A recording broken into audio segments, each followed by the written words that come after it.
We can call our meeting to order. This is the October the 21st, and Stan Bowling, our planning director, will give us some good words this morning, our invocation, followed by Wesley Davis with a pledge.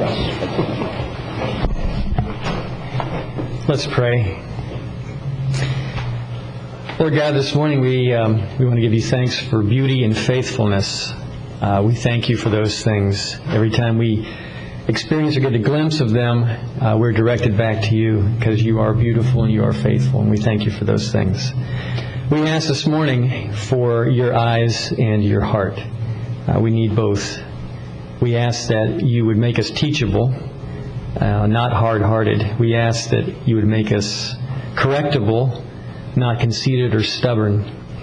And we ask that you would make us changeable so that you can make us more like you. That's our ultimate purpose, and we thank you for that and ask that you would do that in us today. We ask this in your name. Amen. Amen. Very good. I pledge allegiance to the flag of the United States of America and to the republic for which it stands, one nation, under God, indivisible, with liberty and justice for all.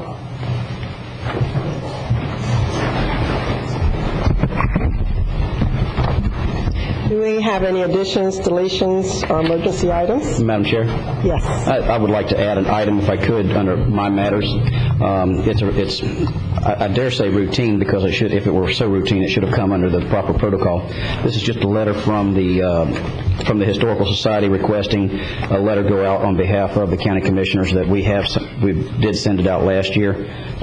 It's more in line with a funding cycle of a grant that their time frame is November the 1st. So, second that. Thank you, Mr. Commissioner. Would you like that under your matters? That'd be fine. Okay. Yes, ma'am. All those in favor? Aye. Thank you, Commissioners. I appreciate that. And we will add that. We have some proclamations this morning honoring the 50th year anniversary of the New Horizons of the Treasure Coast. Is John here? Yes, ma'am. Oh, hey, I didn't see you. Just stopping. Good morning. Good morning. Got me. Whereas New Horizons of the Treasure Coast, our community mental health center, is celebrating 50 years of service to the residents of Indian River, Martin, Okeechobee, St. Lucie, and whereas New Horizons, founded in 1958, has dedicated half a century to meeting the ever-changing needs of our community to become the primary provider of behavioral health services for adults and children in the 4 counties. And whereas New Horizons is presently one of the largest employers along the Treasure Coast with over 300 employees, serving a population of more than 468,000, of which 9,000 men, women, and children were assisted through inpatient services, outpatient services, counseling, and referrals.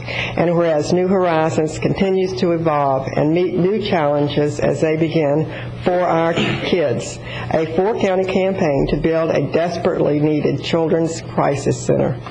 Now, therefore, be it proclaimed by the Indian River County Board of County Commissioners that we are grateful for the mental health services provided to our county by New Horizons of the Treasure Coast, and wish to recognize and honor them for their 50 years of dedicated community service. Thank you.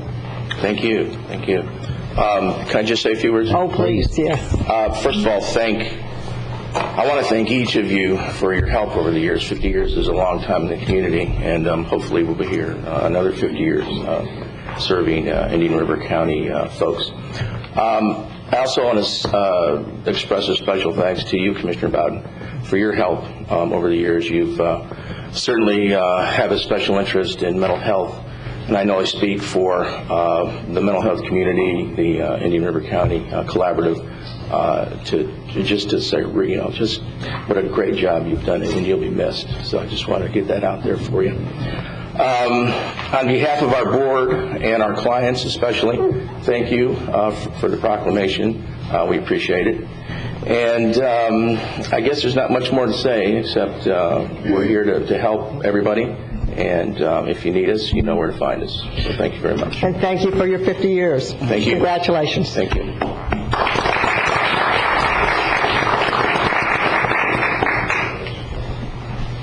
Good to see you this morning. You too. Thank you. Yes, sir. Thank you, John. John, maybe go through and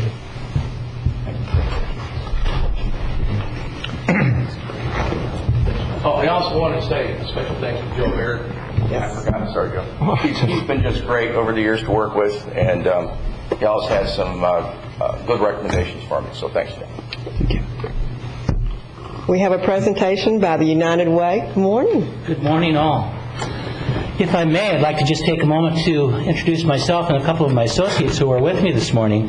My name is Michael Kent. I'm the CEO of the United Way of Indian River County. I have with me a couple of staff members, one who's very new to the county and to our agency. If I could introduce Claire Brunetti. Claire is our Director of Resource Development. She joined us all of 3 weeks and a day ago, I think. We're delighted that she's aboard. Next to her is Jennifer Jones, who is our Director of Workplace and Corporate Giving, who in many ways is the key staff person from my end that's been working with the different representatives of the county, with Jim here, and what I'm going to talk a little bit about with you. Again, Madam Chairman, Commissioners, Mr. Baird, and all, I thank you for the opportunity just to have a few minutes to talk to you about United Way. And actually, I really want to talk more about the relationship and the support that the county and all of its employees provide to United Way and our partner agencies. And my first and my fundamental job this morning is very straightforward and very simple, and it is to say thank you. Thank you for the help that you and your employees have given to us for many years. Thank you for your past efforts, and thank you for your continued efforts. We quite simply cannot do the work that we do with our partner agencies and the programs that we support without you. And I thought that one of the ways that I can help bring into the context the type and degree of support that you give to United Way is to give you a few statistics. Now, the county is a bit unique in that you're not just one entity as a traditional corporate workplace might be. The city, for example, a counterpart to you, just runs one campaign and everybody who works for the city is in that campaign. But in your case, as there are several constitutional officers and departments, they actually run their programs separate.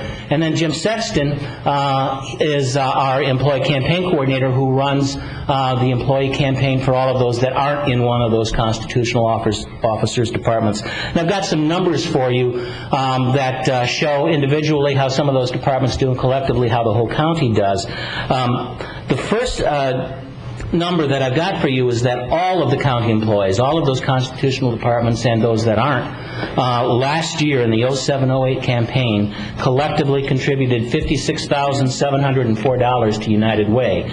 Now, if you'd extrapolate backwards and let's say just say over the last 5 years, that's roughly $250,000 that the employees of the county would have contributed to United Way and our partner agencies in just the last 5 years. A little more of a breakdown. The county employees not in a constitutional officer's department was actually number 14 out of our top 25 corporate accounts last year with a total of $17,313. The sheriff's office, oh, I wrote it down. I don't see it. I guess I didn't write it down. The clerk of the circuit court and his employees was number 19 in our count of 25, and they contributed over $13,000. I think the sheriff was number 10, if I'm not mistaken. I thought I wrote down those numbers, but I'm not seeing them. In the last 5 years, as I said, the county employees have attributed probably in the amount of $250,000. I also want to acknowledge some things that are non-monetary. Jim Sexton, as I suggested, was last year's employee campaign coordinator, and he's working with the team this year, and we thank him very much. Not only do county employees give to us, many of them participate on an annual basis, working with us in our citizens review process.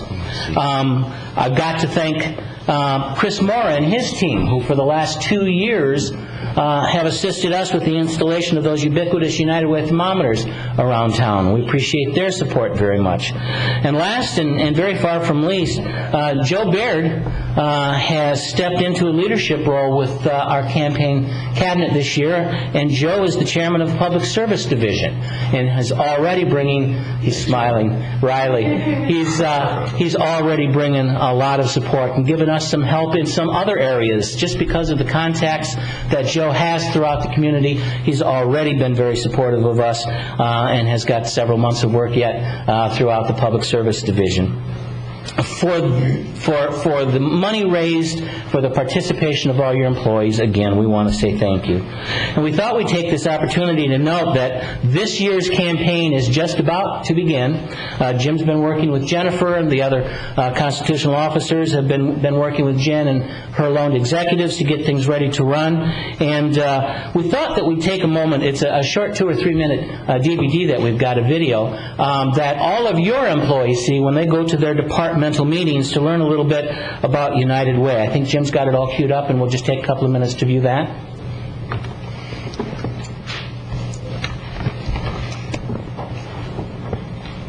Whatever we deny or embrace, for worse or for better, we belong together. Underneath everything we are, underneath everything we do, we are all people, connected, independent, united. And when we reach out a hand to one, we can influence the condition of all. That's what it means to live united.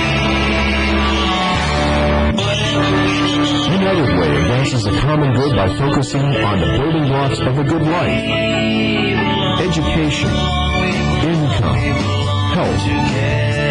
You can volunteer, and you can invest in your community through United Way. I started giving money to the United Way because I wasn't as involved in the community as I wanted to be. When I was younger, I really did get involved. I had the time, I had the passion, and I volunteered a good bit. But now, I have a full-time job, and on top of that, I'm a full-time mom. So, I started giving through the campaign at the office. I'm Wendy, and I do still have the passion. And sometime down the road, I'm going to get back to volunteering. But for now, I'm going to feel really good about giving. That's how I live united. I fell in love with books when I was a little kid because really I found refuge in them. I was very lucky that I had access to books that a lot of kids didn't have. I really thought that me being able to discover my love of books was just a great thing that I wanted to share with other kids. That's why I decided to be a storytime volunteer. I go to a daycare every week and I read stories to preschoolers, and they're 11. Early childhood literacy, exposing children to literacy at that age is very important because it really does prepare them for life. I'm told that it's the highlight of their week, and you should see their faces when they really get into a book. If a kid knows how to read early, then he's got their whole world in his hands. My name is Luis. I give a couple hours of my time to these kids every week so that hopefully they can have the same opportunities I had, and that's how I live united.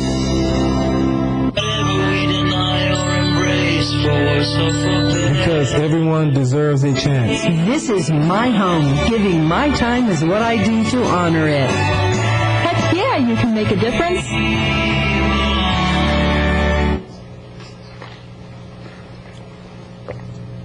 And again, that's just the video that is used along with other presentation materials that we have, and very frequently representatives of our 30 partner agencies and their programs, along with the loan executives. Again, my job is fundamentally to say thank you. We've enjoyed a wonderful partnership with the county, its employees, for a long time. We know that you've been there to help us in a lot of ways. We appreciate that very much. And with that, I'm basically wrapped up my part of the program. Again, I just want to say thank you. We can't do it without you. We hope that you get involved with us this year. Thank you, Michael. Your leadership over the years has been invaluable. Thank you, Sandra. We appreciate that very much. Madam Chair, Thank you, Joe. make a comment here. I've been participating with United Way through our employee payroll deduction program for the last year.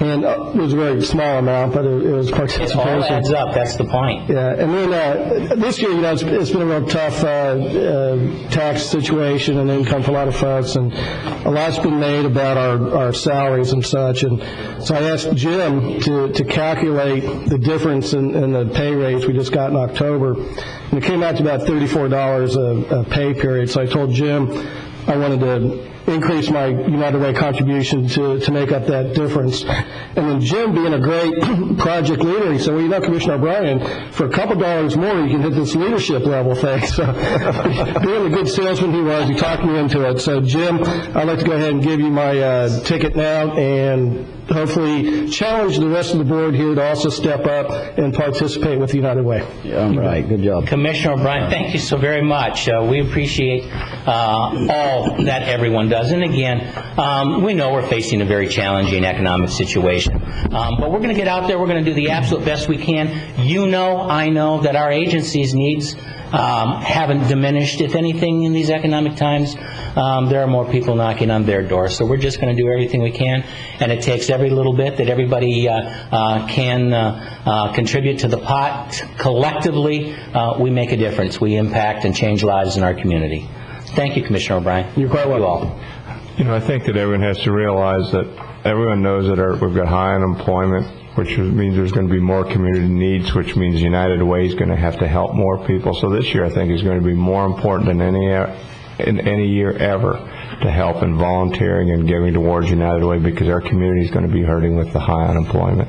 And we thank you for all your hard work. Thank you, Joe. In addition to that, I think really probably starting about the middle of October is what I would call the official fundraising season.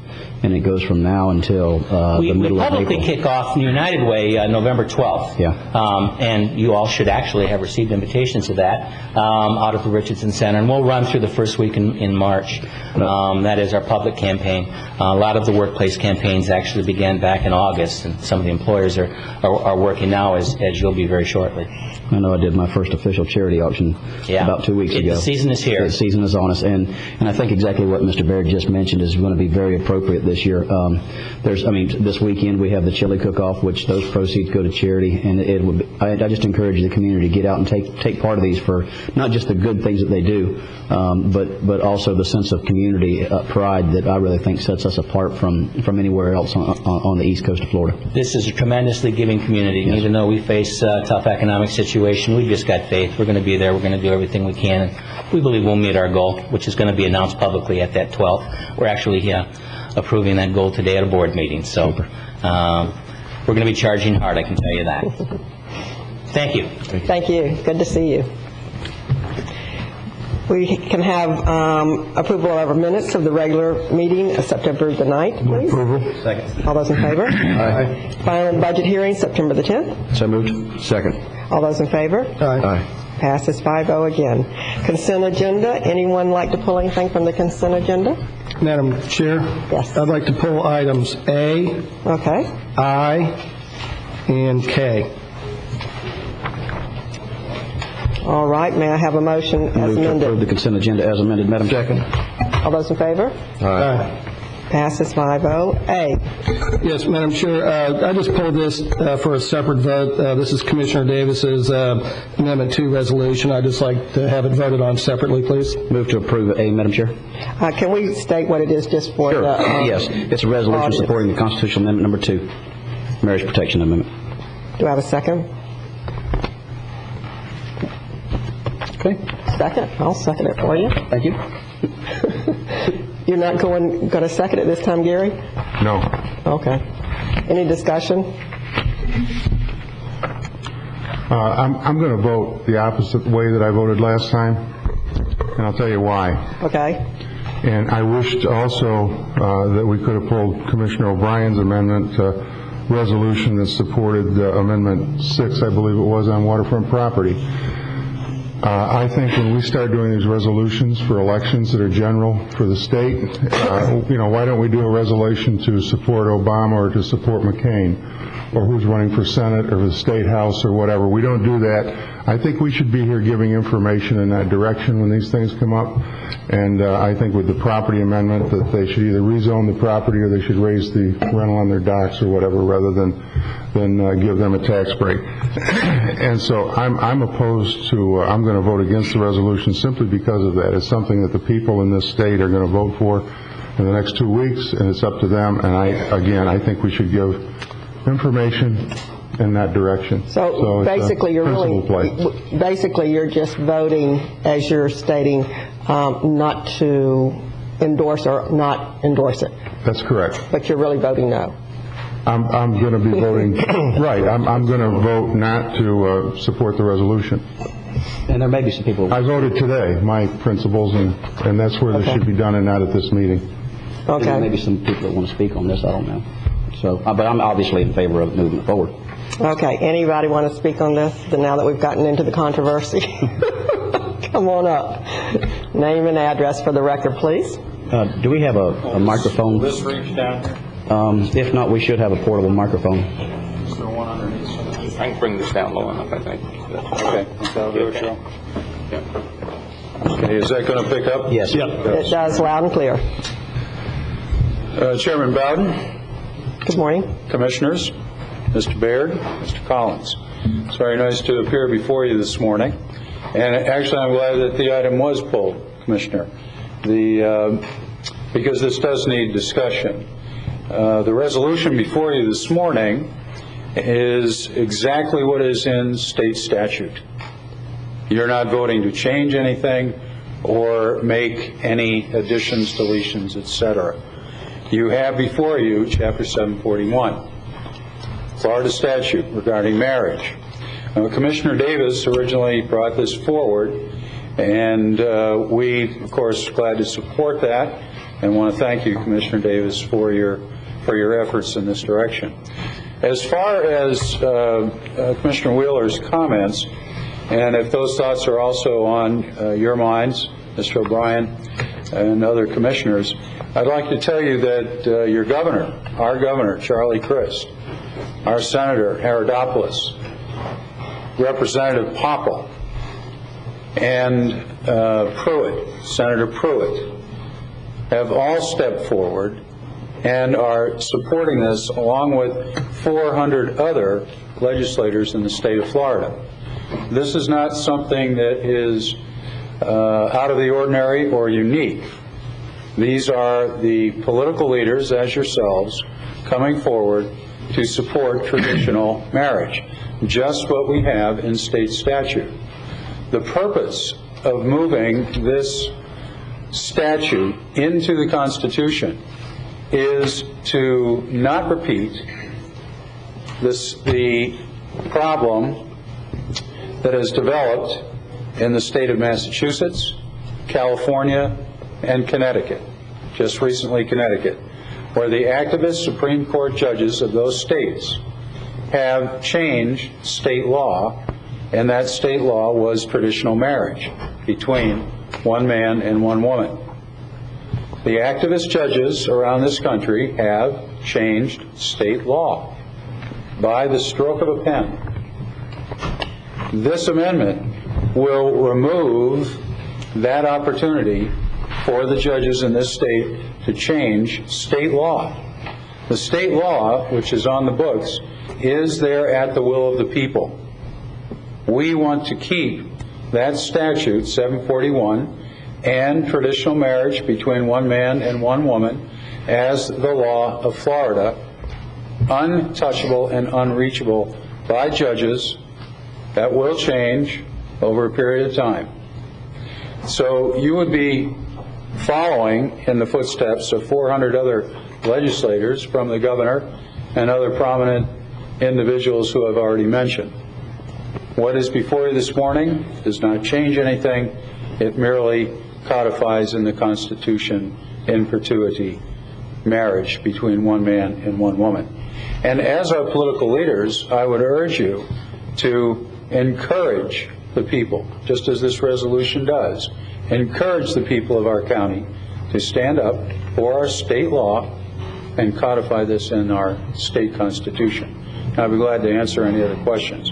We had provided, through American Family Association, quite a bit of backup information for you, and have that with me. If you have any questions, I'll be glad to answer them.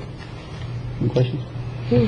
Thank you, Dr. McGarvey, for coming down and helping out with some of the backup information on this. And I differ with Commissioner Wheeler on this. Imagine that. That's something new. I know, but What, on marriage?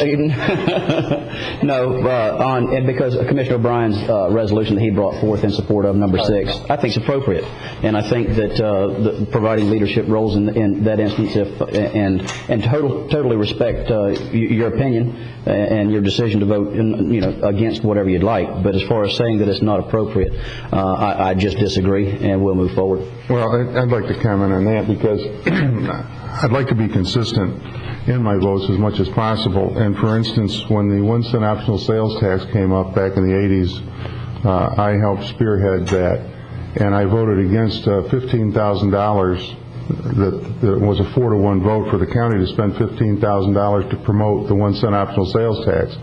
I believe that if we were going to do that, you should have given $15,000 to the opposition to tell their side to be fair. Also, when the conservation lands came up, I was opposed to spending money to tell one side of the story, and they kind of tried to tell both sides of the story.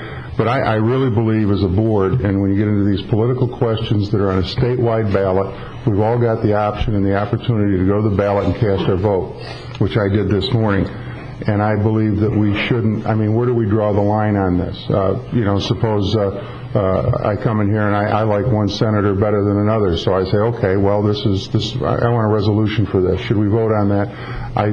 The people have an opportunity to go to the polls in the next 2 weeks and vote on all of these constitutional amendments, and I truly believe, and truly believe, and I also believe in marriage is between a man and a woman.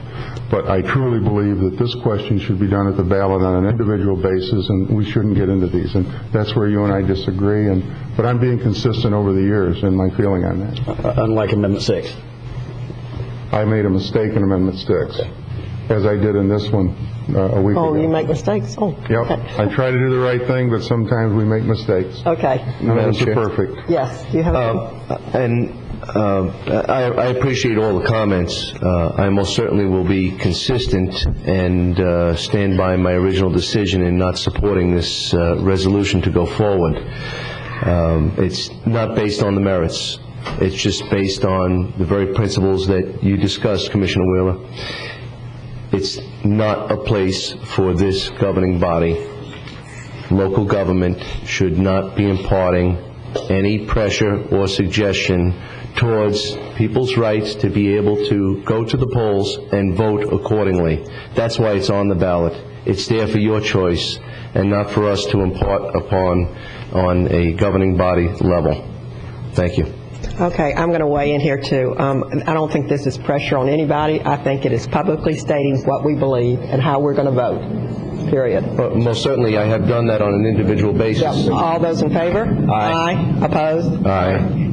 Fails 3-2 with Commissioner Davis and Commissioner Bowden for it. Yes. I wanted to thank Commissioner Davis for bringing this forward and for your stand on the issue, and I certainly hope that the people of the county will remember that. I think it's very, very difficult for the electorate to decipher doublespeak. You did not, and you did not, Mrs. Bowden. Thank you very much for your support of traditional marriage. Thank you. Aye. Yes, Madam Chair, this is Lost Lake subdivision. I just want a little bit of clarification. What I read here, Will or Bill, that the original letter of credit expired, and then the original developer sold it off to a subsequent developer, and they are going to pick up the letter of credit, and the county is good on all the bond issues and everything like that. Is that not quite? The original letter of credit didn't require it was expire. It was about to, and the developer came in and requested an extension, which the board approved, but he never delivered the replacement letter of credit. So in the meantime, the property has been sold. They've assigned the contracts for construction to the new owner. The new owners posted letters of credit both for sidewalks and for warranty of the roads for a 3-year period. And we're just asking the board to approve the substitution of the contracts and the security from the new developer. Madam Chair. And it's local investors. Yeah, it's a local guy and a lot strong. I mean, in fact, I'll move to approve I. Yeah, and I will tell you this also. I think there's only one home built in here That's out of the correct. 20 lots, so it's not like a lot of people are without it. So yeah, that's fine. And I think if you drive through the new person that has bought has already started improving that. Like we want to see when they walk away and don't mow the grass, we're already seeing an improvement in that subdivision. Great. Thank you. All those in favor? Aye. Passes 5-0. Thank you. Kay. Madam Chair, item K is the award of the bid for demolition of 5 structures. And when this came back before us a couple months ago, a couple people were here to speak on behalf of trying to work something out to save their property. We told them at that time they had the amount of time between when we went out for bid and it came back. So I just pulled this. If there's anybody that'd like to speak on any of their properties before we move forward with the condemnation and demolition. Okay. Seeing none, move staff recommendation on K. Second. All those in favor? Aye. Passes 5-0. Thank you very much. Moving on to public discussion items. Madam Chairman, it may be my oversight. Did we have a vote on the full consent agenda before we took the... Yes. Okay, thank you. Did we? Yeah, I thought we did. Okay. Yeah, you did. I recommended it, and I think we did. We did. Okay. Public items. We have a request to speak from Brian Hetty regarding expenditure of our tax dollars. Good morning. Good morning, Madam Chairman. Brian Hetty, Vero Beach, Florida.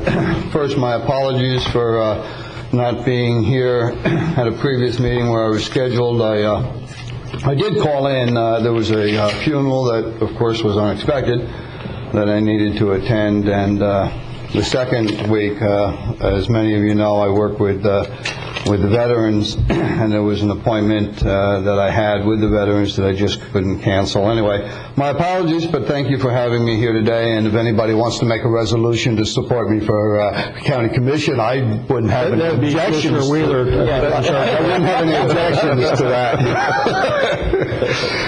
That wasn't a motion, was it? One of the things when you are running for election, one of the things is people do pay a little bit more attention to you. And someone said to me, Brian, you lose in elections. And I explained to them that I've never lost because I bring things forward. And if what I bring forward makes its way to public policy, then I certainly didn't lose anything. I've gained. And one of my constant refrains is the need to watch our tax dollars. At the last meeting, I listened to one of the speakers, and we're going to hear him again, and talking about 43rd, and several of you, I'm sure, remember some of the presentations that I gave with respect to 43rd, which is going to cost a lot of tax dollars.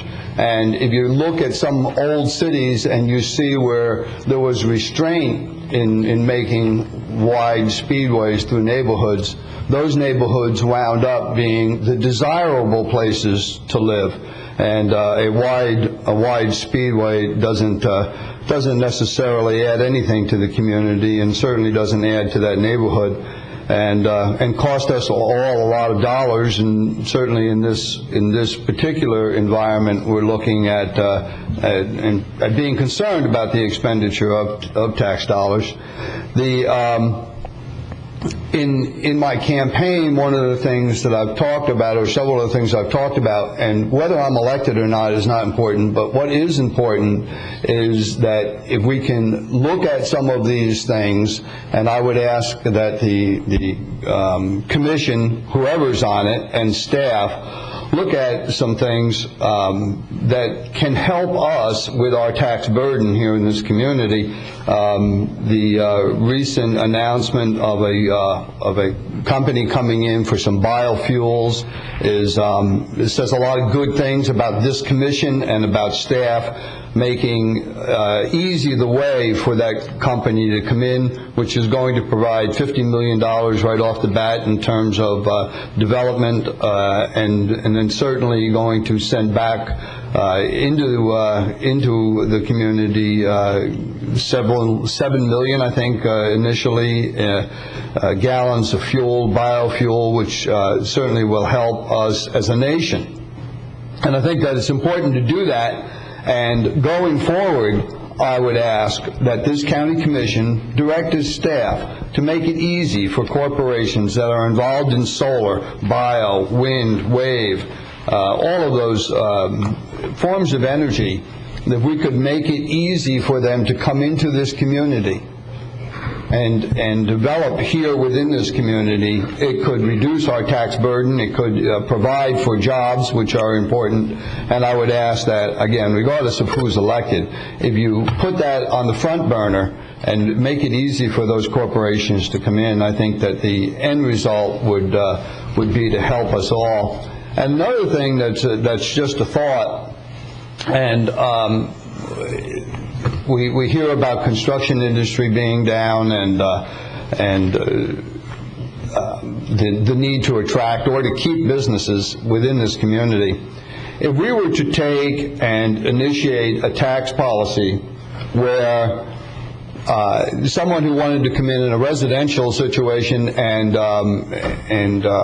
renovate a home, if we could phase in the increased value for consideration of ad valorem tax, phase that in over a term, over 5 years, and do the same thing with businesses, that would increase the value that they came and they spent, the money that they spent, wouldn't be immediately taxed, but rather taxed and phased in over a term, whether it's 5 years, 10 years, whatever.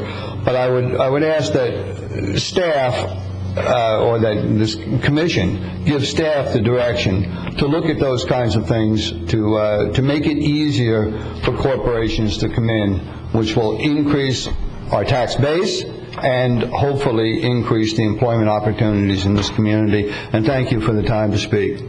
Thank you. Thank you. Thank you, Brian. Request to speak from Everett Brown regarding 43rd Avenue. Good morning. Good morning. Everett Brown, 4236 11th Street. As y'all well know, is right next to 43rd Avenue. And here we are again, trying to get some support from y'all to bring this thing to a close, bring some relief to the residents of 43rd Avenue.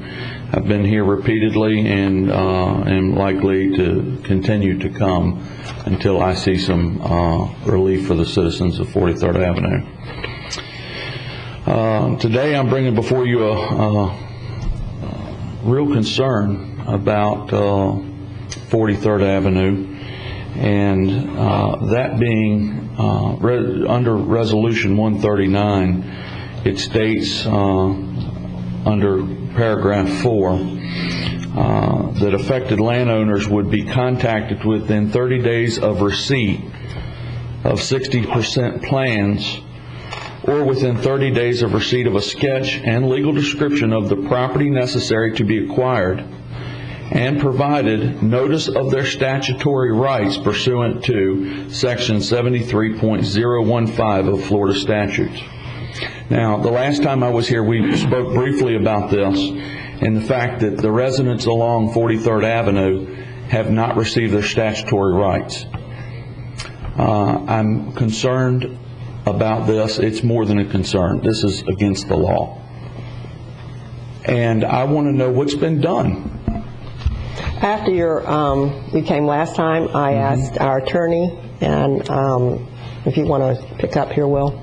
Yeah, I spoke with our Public Works Department, and they've identified 174 parcels that the county needs along 43rd Avenue that are at the 60% design stage, where we know pretty much what we will need. And those include both right-of-way parcels and temporary construction easements. Of those 174, 54 parcel owners have either sold to the county or been notified of their rights under the Florida's eminent domain statutes. 120 remain to be notified, and the majority of those involved temporary construction easements. In the past, the county's worked to negotiate acquisition of temporary construction easements rather than condemn them, but at the board's direction in the last couple of weeks, we've been told extend the notice of the rights in eminent domain even to holders of temporary construction easements, which in the past we tried to negotiate. So the staff is working on getting those notifications out to the remaining 120 parcel owners, most of whom are construction easements rather than acquisitions. And that's the status as best I know it. Okay, where is, are you confident in the accuracy of the staff's explanation of what parcels have been acquired? Yes. You are? Because based on the presentation given by Chris Mora, the presentation stated that there were, if I remember correctly, from 8th to 18th Street, 55% of the needed right-of-ways. And then the asterisk at the bottom of his presentation stated that some of those acquisitions were done prior to the changing of the plans, and then those acquisitions were basically invalid. So under my calculation, you have approximately from 8th to 18th 3 properties, which is considerably less than 55%. Well, now, both your data and mine came from Mr. Moore, so maybe he can explain it. Good. Sure. The numbers that Will was reading, the 174 parcels, that includes all of 43rd Avenue, from all that's within our 5-year plan, from the South County line all the way up to 26th Street. So it's the entire length. I know that Mr. Brown has referred to the section only between 8th Street and 18th Street, which is near is in the section where he lives, but it actually includes all of the parcels. So there are quite a few that still need to be notified. It's around 120. Most of those are temporary construction easements, but again, that's the whole length of 43rd Avenue. So, all right, how many of those were acquired prior to the change of design? I can't give you an exact number, but there were quite a few. But again, we acquired some when it was a 5-lane section that was approved by the board. We continued acquisition when it was changed to, when the board changed it to a 3-lane section. And we've been ongoing acquiring right away now that's been changed again to a 4-lane divided section. So there's been some acquisitions that have been acquired that have been ongoing, throughout the process here. See, I can't give you an exact number. 43rd's been redesigned 3 times, which is some of the confusion. It's been pulled off the board, put back on the board, pulled off the board. It's been 5-laned, 3-laned, another current 4-laning. So that's some of the confusion. The project's been put on hold, it's been pulled back, put back. And that's been very confusing for a lot of the residents. Right now we're moving ahead with the current proposal on the capital plan, and that may add to your confusion. I don't know how long you've lived in your residence. I'm not confused at all. Okay. What I'm requesting is that the numbers that are reflected in front of the public be accurate, and I don't feel like they are. And I don't feel like the county staff is being honest with the residents either. I feel like it's been a ploy to deceive. And I'm looking for accountability. And I think the residents along 43rd Avenue is looking for accountability on your part, Mr. Barrett, and also Mr. Mora and Mr. Davis. Jim Davis, that is. I mean, I don't think there's an excuse for not issuing the notice to owners. None whatsoever. My section of 43rd Avenue from 8th to 18th is at 100% design. And there is no excuse for failing to follow the resolution that y'all set out. Madam Chair? And yes. I'm sorry, go ahead, Mr. Brown. Please. No, this is a reoccurring problem. And I believe I've made it clear that I've asked for our county attorney and our county administrator to come back with a plan that addresses the entire right-of-way structure and how we do business, and I haven't seen that yet, and I believe we're going to continue to hear problems about this. We know about them on 66, we know about them on 43rd, and we're going to hear about it again in the event that we don't have some systemic change in our right-of-way acquisition department whenever we start on the next road, and there will be another road after that. So, Mr. Brown, is Resolution 139 not a plan? It is a plan, but the resolution is, yes, but where it falls short, in my opinion, is that our departments are fragmented, and there's so much legal, so much engineering, and so much of a road design that we have those right now in two separate departments. And I believe that is the Achilles heel of that department. And I may be wrong, but I've yet to see something come back. I know we can do better, because where we are is certainly not where I want to be either. Where it falls short, in my opinion, is the fact that you already have a plan, and another plan is not going to be followed any better than the current plan. But that is the plan, but just like you said, it's not being followed. The reason why it's not being followed, in my opinion, is because of the fragmented system that we have in place that deals. You need to have almost a seamless conversation and seamless thought process between legal and engineering whenever you move forward with a roadway project. And it goes from department to department is bad enough, but whenever it goes from Joe Baird to Will Collins, that is, to my opinion, is too much of a leap for it to be as comfortable as possible for those that are being affected by these roadway improvements, just like yourself, Mr. Baird. And if that's a problem between them two, then I think that, obviously, you as being the commissioners having full authority over these two individuals need to bridge the gap. I'd like to point out, Resolution 139 just got approved a month ago. We used to handle it different. We used to try and take friendly takes, and we're talking about a lot of maintenance fees, but this was just changed a month ago. So we're working on the new resolution that was just approved. It came up over 60. It's not something that was in place. Resolution 139 just got approved about 6 or 8 weeks ago, and we're changing the way we're doing business now. And we're changing our policies and procedures and what letters we send out. In the past, there was some discussion and there were some different opinions on how we should handle it. And 43rd is especially complicated in the fact that it's been confusing. Even staff's on hold, it's removed, it's put on hold, and it's back on the shelf. But we plan to follow 139. Will and I will meet. But those new policies were put in place probably 6 or 8 weeks ago under 139. They haven't been in place and that they had a different resolution that used to run how we did it before that. Well, if my information is correct, there was a resolution prior to Resolution 139 that was initiated in February of 2007. That was very similar. And as far as I can see, we're making excuses. The residents' rights should be your priority, Mr. Baird. I mean, they're paying your salary. No, you're right, they are. And you're not doing that. You're not taking care of us, and I'm upset about it, and I've been here repeatedly asking that this be brought on the agenda. And as I'm speaking about that, we have a fairly small agenda today, and I'm interested and curious why the Murphy reservations weren't on this agenda as opposed to it being brought up in November. I do appreciate the work that you do, and I know that all of you have a lot of work that you have to do, considerable stress on you from residents, and I do respect that.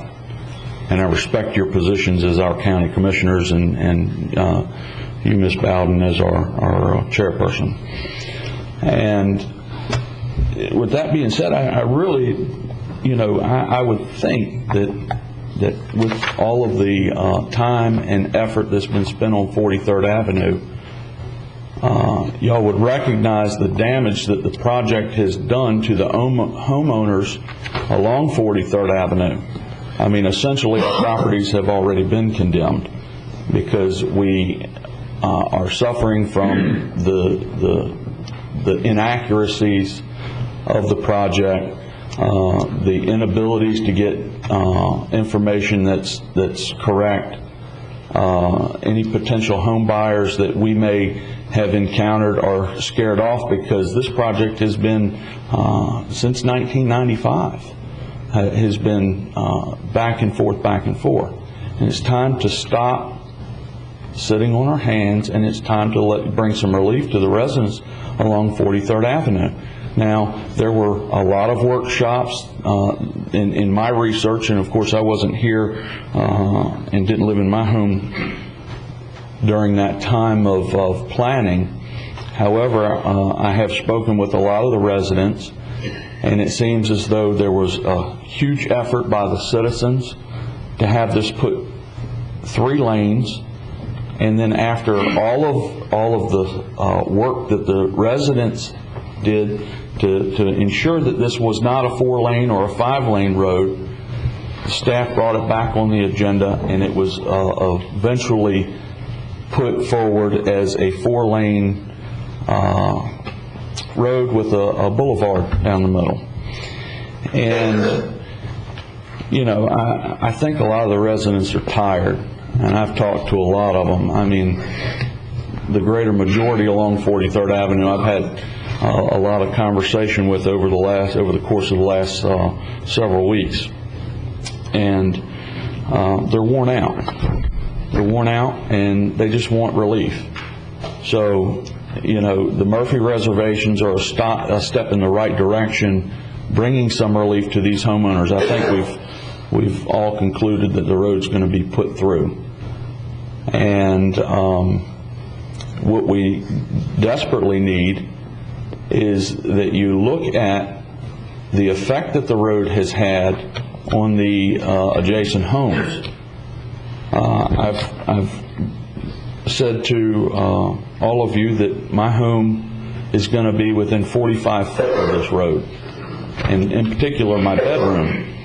20 foot from the construction zone, my septic tank is going to only be within a matter of less than a foot and a half or 2 foot of the construction area, the temporary construction easement. Mr. O'Brien's been to my house, as well as Mr. Davis, and I've tried to reach you, Ms. Bowden, and you also, Mr. Flesher, with no response. I've never gotten a return telephone call from you. I have no message from you in my office. Well, I've called.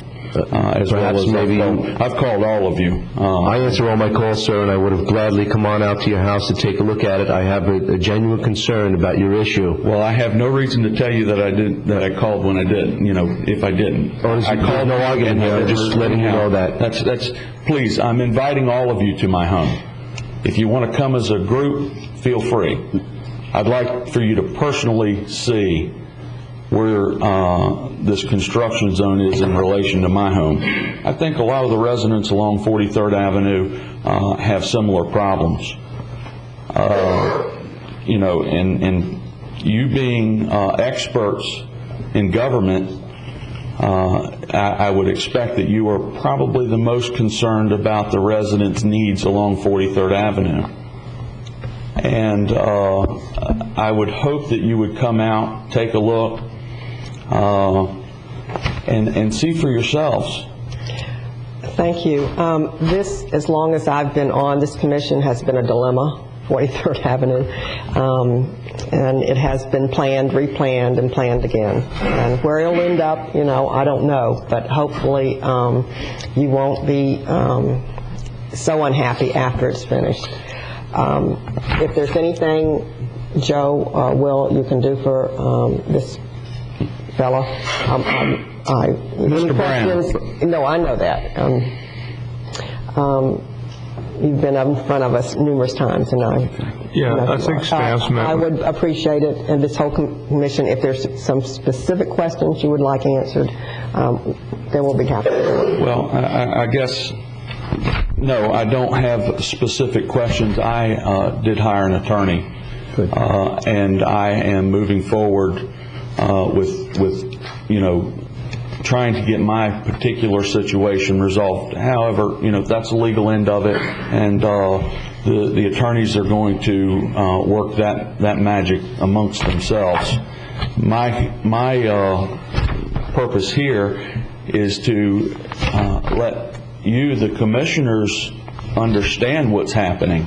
I think as we were saying earlier that there's a gap between Mr. Baird and Mr. Collins. There's also a larger gap between county staff and the county commissioners. And I'm trying to bridge that gap myself. I want you to understand that there is a serious need for you to be involved. And if you think that it's a dilemma for you, try living along 43rd Avenue. That's a real dilemma. We would like our home to be sold, and we're suffering from this inverse condemnation, if you will, that's taking place as this project has been sitting on the design table for entirely too long. Bring it to an end. Let's get it over with. But let's put it on the agenda and quit, pretending like it doesn't exist. It does exist, and it's only going to get worse because I'm going to be here every time there's a county commission meeting, and I'm going to speak about one thing or another, and I'm going to try to bring some light to you to help bring this thing to a close. And all I'm asking is that you as the county commissioners become proactive in this, become involved. It's your job. And it's my job as a citizen to do my part in bringing this to light so you understand our position. And our position is we want relief. So if this design is too much for the county to handle, then let's vote to get rid of it. Let's do away with 43rd Avenue widening. I mean, if our staff can't handle it, then let's recognize that. And you need to recognize that your staff is inadequate to handle its projects, and let's vote to get rid of it. Well, I think what you said is very important, that you don't want the project. So you're going to do anything you can. You just said that do away with the project. That's what you just said. And that's a decision the commission wants to make as a policy decision. If you want to do away with the project, that's fine. We've redesigned the project 3 times, and that's your goal because it's so close. You don't like the fact that it's so close to your house, and that's why you're upset. And I understand. I beg your pardon, but you're completely wrong, Mr. Baird. If you had been listening to me, you would have heard me say that I'm not opposed to 43rd Avenue widening project. Earlier in my presentation here, I said to you, I think we've all come to realize that 43rd Avenue is going through.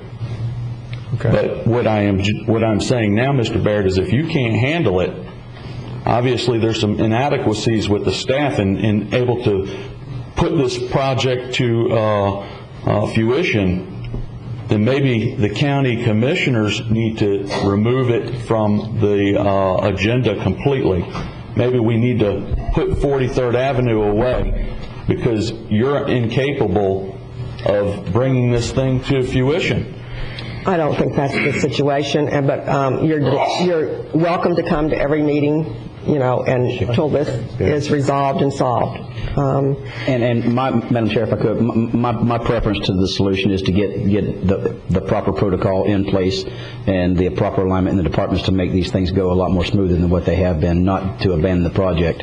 And I think that it would be more appropriate for us as a commission to set the policy to do exactly what the resolution states. And Mr. Brown, you are correct. And until we get this resolved, we're going to continue to have this problem. It may not be you next time. It'll be somebody else. But this is a symptom, and your situation is a symptom of a flaw that we have that I am committed to fixing. Well, I appreciate that. I might add that something else Wesley and I agree on. I think that there has been a problem in the past, various problems, and someone's not acquiring it quick enough when people want out and dragging it on and on and on. There's been a lot of problems, and we're in the process of trying to fix that. We're going to be coming back with an in-depth discussion and background on the Murphy deed. We've got in the hopper, I've talked with the attorneys myself and Mr. Baird about coming up with a way to expedite this and make sure that it's in one spot so we're not losing things in between. And I think we're all on board and we want to fix and make this run smoother. So it's just a case, government, you can't make decisions overnight. There's a board here, staff, you got to have input, public input, but I think I would hope within the next month to 6 weeks, these problems will be solved and we'll be running things a lot more effectively and efficiently. According to our resolution. I would hope so, and I look forward to that happening. However, in the meantime,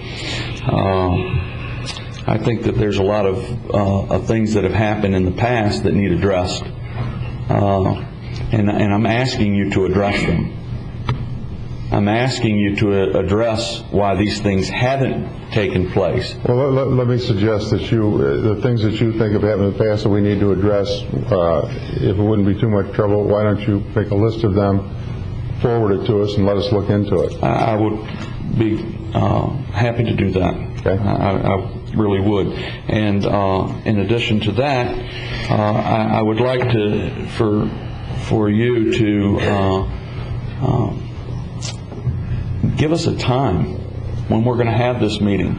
And again, that last time I asked you to set this meeting for a time when the working people along 43rd Avenue can come to the meeting. I mean, the commissioner meetings are not frequently are not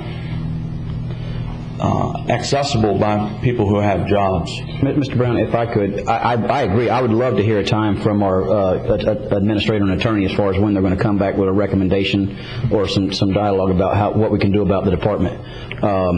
But to come back, if you're asking for this commission to give you a time on when we're going to revisit 43rd Avenue, I'm not in favor of that. And why? Because 43rd Avenue, in my opinion, does need to be widened.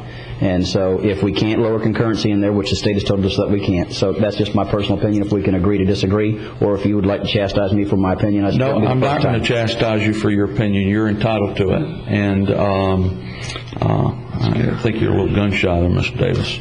So, no, I think I guess maybe you and I have a differing opinion about it. And I respect that, but the problem is not 43rd Avenue.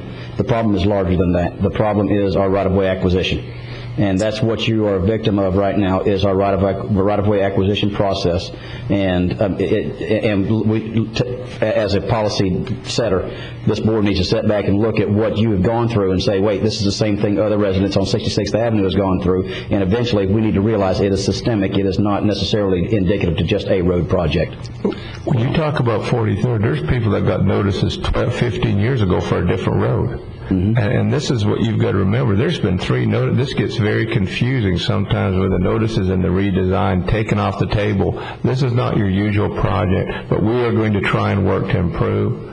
And it's been one of the hardest projects for staff because we redesigned this 3 times. We're looking at everything. We're looking at things, and we'll try. It's very important that we try. The public's not going to be entirely happy when we do, when we widen roads. We are going to, and we're going to try and improve. We've got new rules on how we're going to handle it.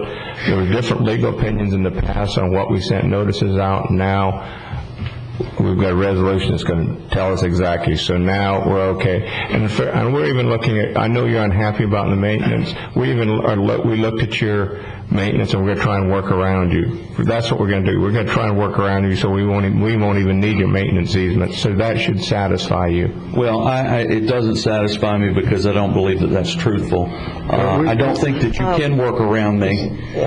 And I've already been told by your staff that they have to have the construction easement. Aside from that, what your staff is claiming as what they own for a right-of-way out in front of my home is inaccurate, and I have the documents to prove it. And so they're claiming that, and I have documents here from the county that shows that there's 100-foot right-of-way, and this is in the county's words, that there's a 70-foot easement or right-of-way there, that there's a 90-foot right-of-way, and that there's a 100-foot right-of-way. And here, y'all don't even know what you have. You don't know whether you have a 100-foot right-of-way or a 70-foot right-of-way or a 75-foot right-of-way. And if that's happening in front of my home, it only makes me question, well, what's happening along 43rd Avenue? Listen, I'm not aware of those facts. I'll have to meet with you or have my staff. I really am not aware of all those facts. That doesn't surprise me. Madam Chair, one thing, Mr. Brown, if I could just jump in, please, thank you. I agree with Commissioner Davis and Wheeler. We need to look at the whole right-of-way and streamline that. But I think the other thing we need to do is annually we review our capital improvement element. And I think we need to expedite the review of that as far as road projects, because it seems like now we're shooting all over the place. Right. and we probably don't have enough money to get anything completed. And I think that's part of Mr. Brown's complaint is, you know, do we have the money to complete 43rd? Are we going to complete 66? And I'd like to see us come back and review our capital improvement element as soon as possible, prioritize these road projects that are financially feasible, to look at, do we have the right-of-way, do we have the money to get the right-of-way and complete the road, and then make our list from there so that people going forward know that we can get a project done within that 5-year plan. And I think I agree, we were kind of behind the curve. I think now we're over ambitious. I think we need to pare it back with what we have money available to accomplish, and then get those projects done and completed. Yeah, I think you're correct. And you also brought up to me we've got a few roads that we could do. We're down to just 2 right-of-ways or 3. Maybe we should concentrate on that's what Commissioner Bryan, maybe we should bring that list. And if we're going to put them ahead of 43rd, that means we push 43rd back. We're also running into financial, our whole financial situation's changed. We had $120 million in a road fund. We're down to 50 and probably going to be down to 20 million within the next 8 months. So then that'll change the whole arena at that point. You'll have to make decisions. Looks like concurrency might not be met anyways. So, you know, with the money that you have available to complete these projects, I think that you really do need to consider whether or not you're capable of completing 43rd Avenue. And if you're not capable of completing it, then I think it needs to be taken away. That way, that stigma is not is not attacking the homes that are along 43rd Avenue. So if you can, you know, if you don't have the money, you need to say, look, we don't have the money. We can't finish it. Sorry, we did a lot of work. We wasted a lot of money. We gave you residents a whole lot of headaches, but we're going to go ahead and we're going to take it off of the books, and we're not going to reconsider it until such time to where we can afford it. So hopefully y'all will do that, and I thank you for your time today, and I'll see you next time. And Mr. Brown, I'll have my staff meet with those things that you just brought up, because I'll meet with you and we'll go over it. Okay, sir? Excuse me, I'm sorry. On the right-of-way differences that you're concerned about. Okay? Anytime. All right, sir. Thank you. Our next item for discussion is request to speak from Joseph Paladin, President of Black Swan Consulting. Good morning.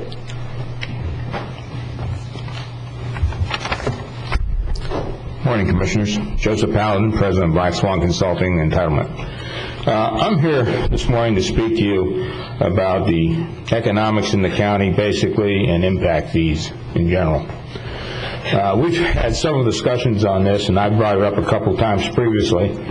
And in the past, what I recommended, since the economy is in the state it's in, and I believe we need to do something to help ourselves and kickstart the economy, I was looking for a moratorium on commercial, retail, industrial impact fees to maybe give an incentive package along with some other things to get some new businesses to come into the area. Having said that, now this thought process wasn't to go out there and build more houses, obviously, because I was just looking for commercial, retail, industrial type impact fees via moratorium. I was looking to bring jobs into the area, so maybe we can absorb some of these houses that are sitting out there. Maybe we can establish a better tax base, and maybe we can eat up this inventory and have a better county here in the future and not have these subdivisions that are laying dead, half done, and not looking right. Now, having said that, going back and reviewing it over a period of time and speaking to our legal staff and speaking to staff in general, it was pointed out that legally it would be hard to validate or hard to defend our position if we just eliminated industrial, commercial, retail impact fees and left residential the way it was. So in order to achieve my same outcome and try and maintain the legal avenues that Mr. Collins and the rest of the staff would be comfortable with, I'm suggesting a little different plan. I'm suggesting that we go in to start with, we ask staff to go back and look at the way that we recapture trips on commercial, industrial, retail, and in the past, it's been pointed out we've been very conservative on the recapturing of those trips. So I think that because of the situation we're in and what we're trying to do, I think maybe we go back and look at these recapturing of trips and lean the other way, just for residential, not for residential, for commercial, industrial type thing. And we also have been very conservative and at the very low end throughout the state of pass-by trips and detour trips. I think once we relook at this and see what we could pick up as recapturing more trips, and then go back, what my suggestion is, to go back and then cut impact fees across the board to make it legally defensible, where we can defend ourselves, and however Will would feel comfortable with that. And that would, I think, make a statement to the people out there, make a statement to the people that live here, make a statement to the business community that we're trying to do something to help ourselves in this recovery program. We're not just sitting here waiting for somebody else to tell us how to do it. We're going to take charge, and we need the leadership right now to make a difference. We need to make a statement. I think if the press helped us out and put some positive press in the newspaper, and I think that if we went ahead and made a decision that we're really going to think outside of the box and try and do something to help ourselves, I think that would make a statement to the communities that border us, and maybe we would be able to attract some businesses that are on the fence. I've talked to several business owners that were considering opening a business or expanding a business, and they're on the fence. So I think this might be enough to kick it off to where we can get some of this commercial, industrial, retail construction underway. And let me point something else out to you. The people that are already vested, which has been pointed out to us, that the VASTA pulled a lot of the permits, et cetera, and not very many permits have been pulled, so we're not really losing anything. That wouldn't affect the people that are already vested and paid their permits. It would only affect the people going forward. So we wouldn't really be losing that much, and half of something is better than 100% of nothing, in my opinion.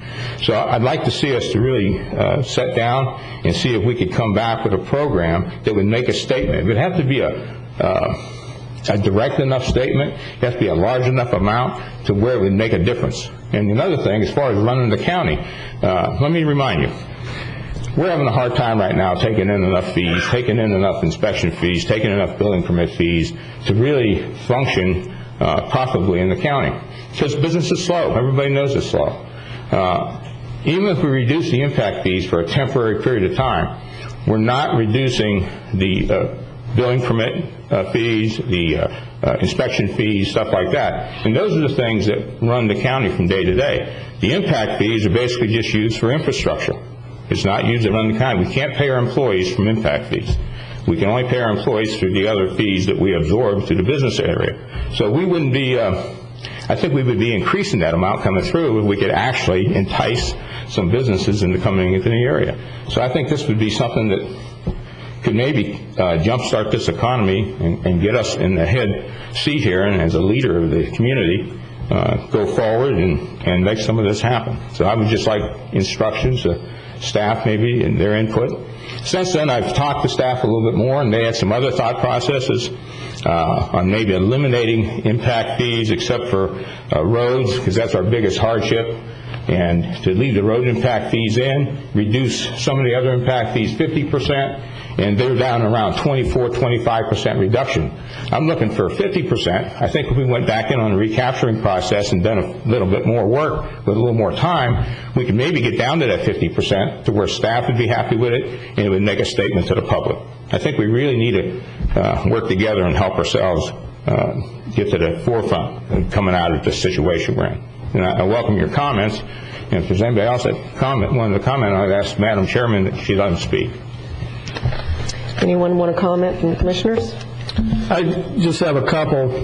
Bob, when we had the traffic consultant come to the workshop a month or so ago, wasn't he going to get us a price? He said to do this, to really look at the bypass capture, you have to do a specific survey and pick one or two targeted businesses, like a bank and a dry cleaner or something. Did he ever get us a price back to do those surveys?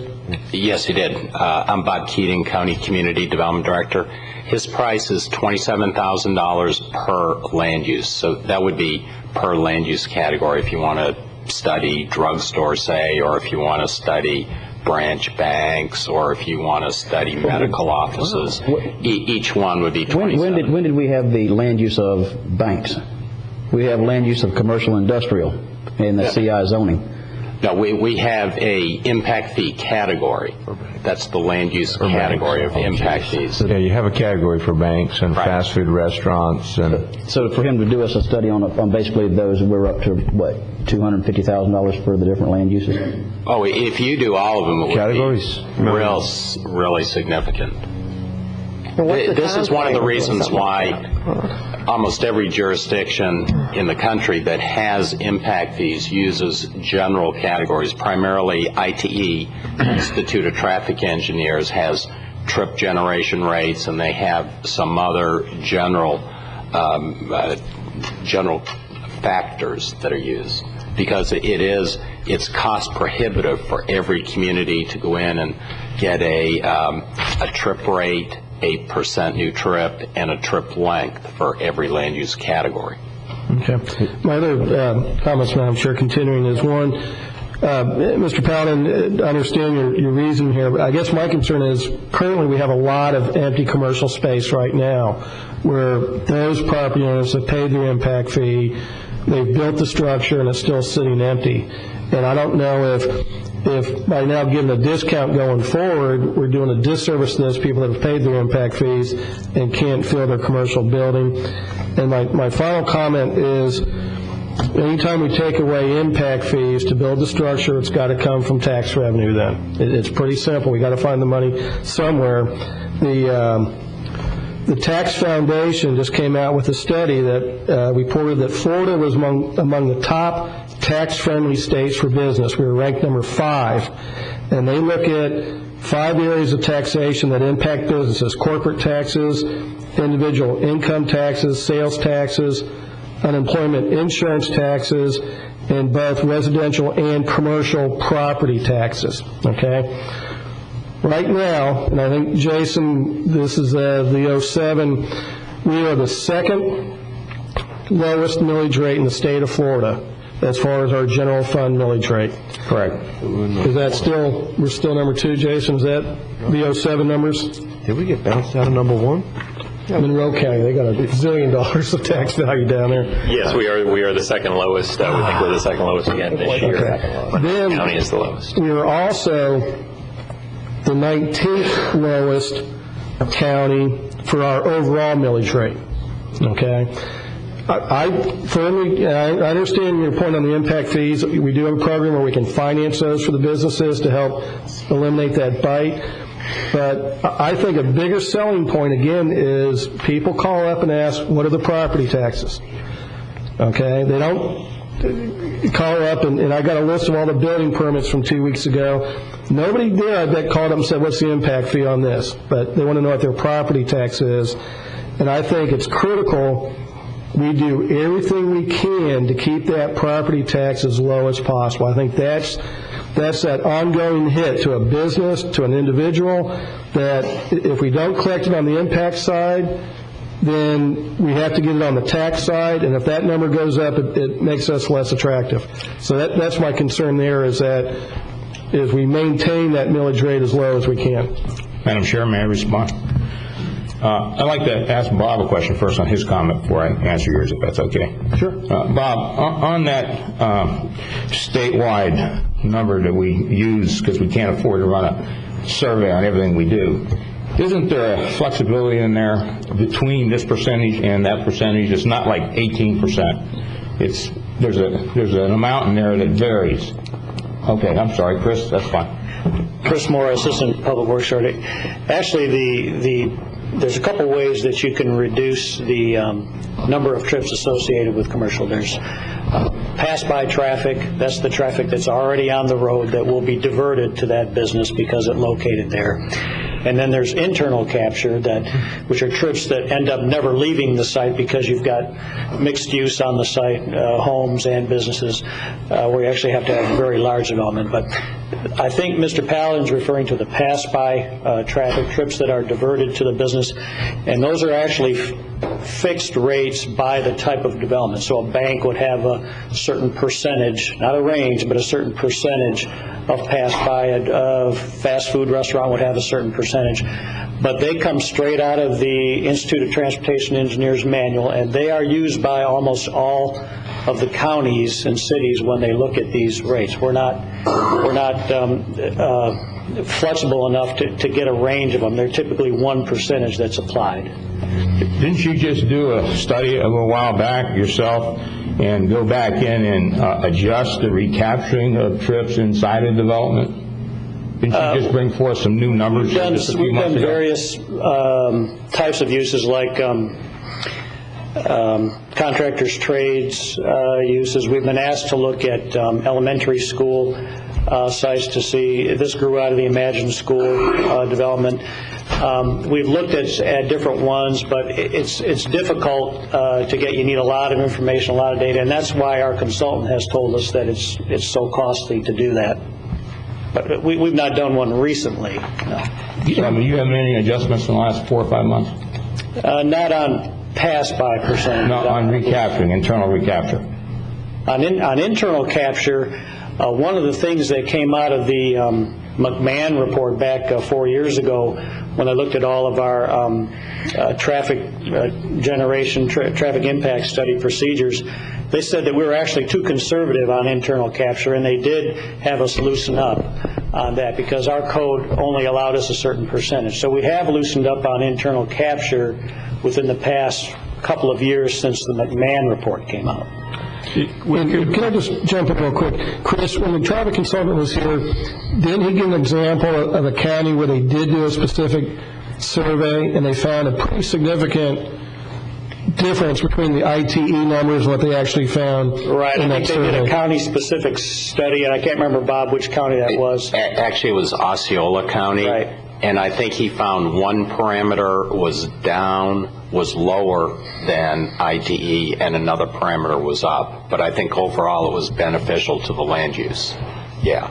I think it had a lower trip rate, but maybe a higher average trip length. So Chris, just asking now, I'm not questioning what you said.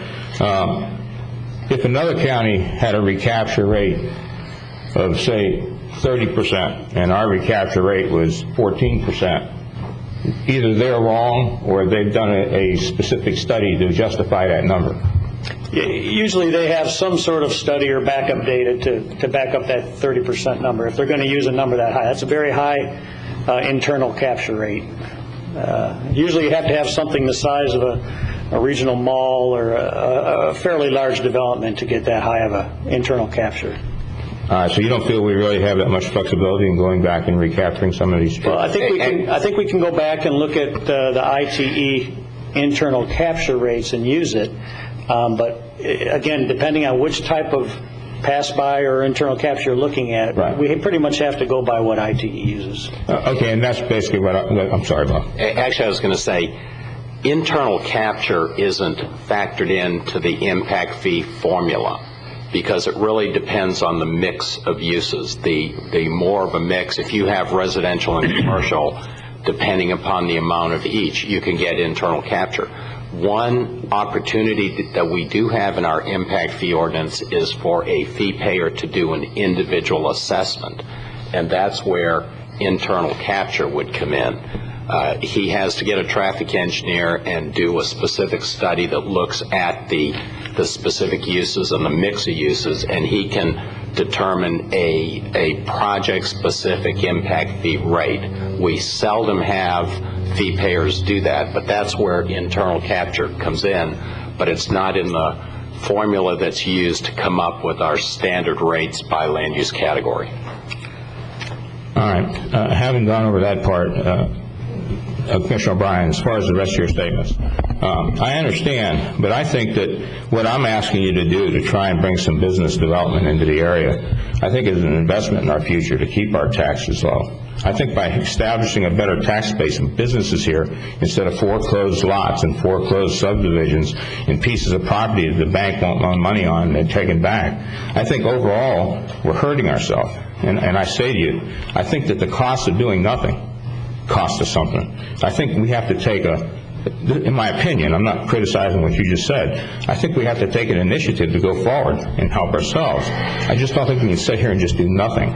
And I think by trying to establish an incentive, along with keeping, streamlining our permitting process, which we've already put into effect, I think if we keep doing that and make it known that we're streamlining the permitting process, we try and go back and look at any place where maybe we're too conservative to maybe cut down on the trip process, and then we go back and do a cut that's meaningful, basically on maybe all the other impact fees except for traffic, if that's what staff wants, something that'll equal us to a big number so we can make a statement. We just need to say something. We need to say, we're this serious. We're serious about helping ourselves. We want you to come in here. We're going to do everything we can to encourage you to open a business here. As far as those businesses are empty, a lot of times if you open other businesses, those businesses encourage people to take those spaces, smaller spaces or different spaces, because those businesses are here. That brings other business. You've seen before. You say, well, why would a drugstore open up across the street from another drugstore? Well, you know, if you have more people in the area, a car lot, you have 6 of them on one street.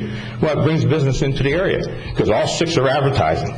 So all 6 benefit. Careful, Jay, you're talking about increased traffic counts now. Well, I think we seriously really need to look at trying to do something to help this community. I'm really serious about this. I think it's a serious problem.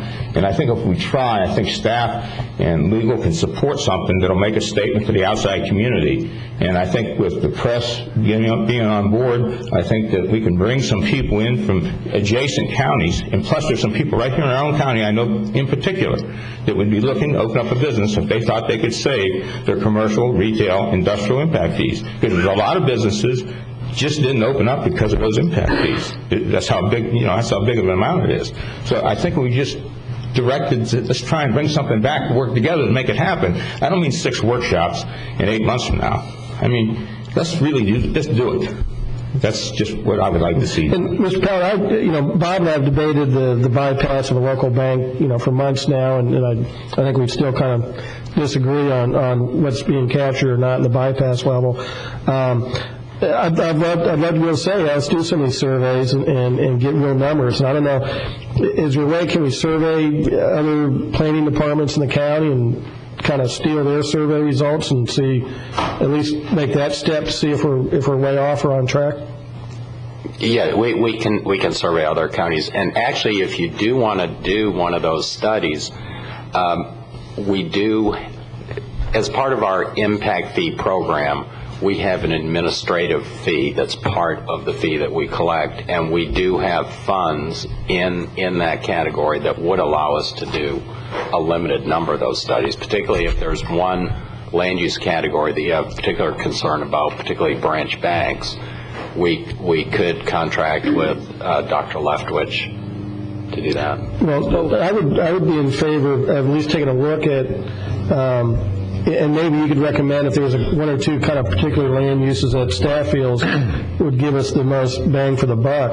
And I would be interested in seeing us do those surveys and getting some numbers that we can move forward with. And Commissioner O'Brien, keep in mind, I'm proposing this as a temporary measure for an 18-month period.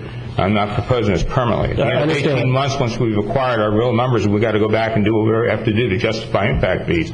That's a whole different story. It has nothing to do with what I understand it's a temporary. I just want to make that point clear. Okay. Anything else from anybody? I look at the impact fees and I understand what you're saying as far as the stipends on the commercial industrial, and I see your point. And I guess really I'm kind of, I want to say a little more dismayed at, for example, the biofuel firm that we read about in the county. To me, that was the time for somebody to step up and say, we're going to, for that $50 million project of biofuels right here in Indian River County, where we have some vacant buildings that were former citrus processing plants, that's the time, in my opinion, for us to say, okay, we're going to waive the impact fees for that project and to see if we can't get some life breathed back into it, because I'm pretty sure that by the time that they came back in, I can't help but think there's other counties already contacting that firm asking them to please come to their county. And so it's that competitive edge on something that I see that's out there. Like, I'd like a plan like that somehow if we could.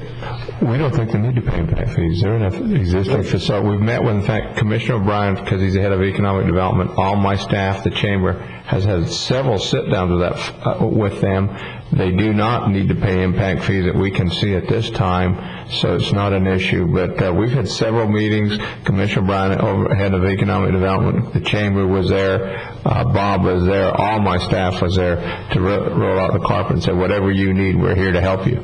Well, and we've had it's even safer to waive all impact fees for them. I mean, it's more the statement of saying, yes, we want you in this county, and if we have any impact fees standing in the way of something like that, this is a no-brainer. And Commissioner O'Brien, that's one where I think we can justify to the taxpayers that those jobs of bringing that in is adding to our economic base, it's adding to our opportunities for families, and it's adding to our quality of life to be able to have jobs like that in this community. And Commissioner Davis, I think maybe Will can correct me, but I don't think legally we can waive an individual impact fee. But what we can do as a board is that we vote and decide to pay it out of the general fund.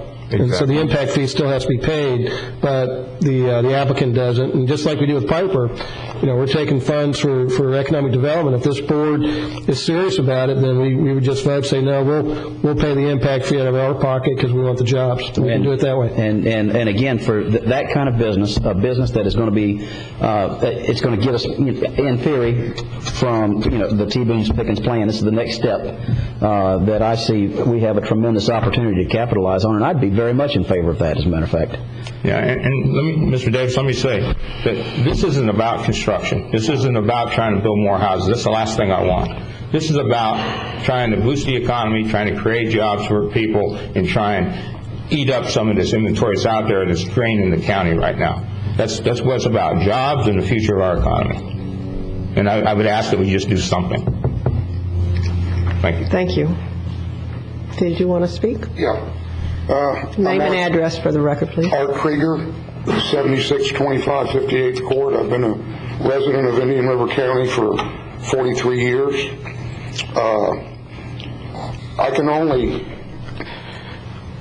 I'll give you some facts that you may not know of already. I'm involved in commercial real estate and own a construction company, which our youngest son is now running, has been in the county for many years. I've been in discussion with 3 different local companies that have anywhere from 17 to 30 employees who are currently, at this time, considering moving. Okay? And they're trying to weigh the options of moving in the county, down to St. Lucie, or up to Brevard. And 2 of these companies have been here a long, long time. 17 and 19 employees, these are middle income jobs. Okay? Those are the facts that I face every day. I get emails from Helene Castleton and other real estate brokers in the state of Florida. Recently, in the last 6 months, there's 2 companies that were looking to relocate in Brevard, Indian River, St. Lucie, and possibly Martin counties. This county stood no chance whatsoever in luring these companies here because we have no plan to give somebody an incentive to come here. And these are middle income jobs. And we're not talking about Daco rubber and polluting the air. We're talking about biotech, we're talking computer, we're talking support for Piper aircraft. And I tell you, this has been going on for a long time. Middle income, lower middle income people who live in this county travel out of county, down to St. Lucie or Brevard. The only middle income people here are probably self-employed, like myself.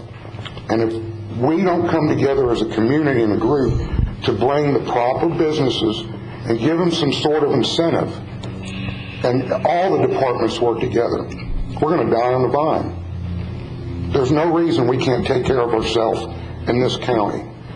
If I go buy something for my truck, I take it to a local business. I keep the money here. And we need to take care of ourselves instead of bickering amongst ourselves and see what we can do to bring in the right businesses where people can make a decent living. And that's about all. You know my name. If you need me for anything, I'm here to help, because we can do it and do it correctly and control the growth. It doesn't have to be big booming There's a lot of space out there. And in regards to the empty, Mr. O'Brien, to the empty spaces now, the commercial end of real estate also got caught up in the buying craze, paying too much money.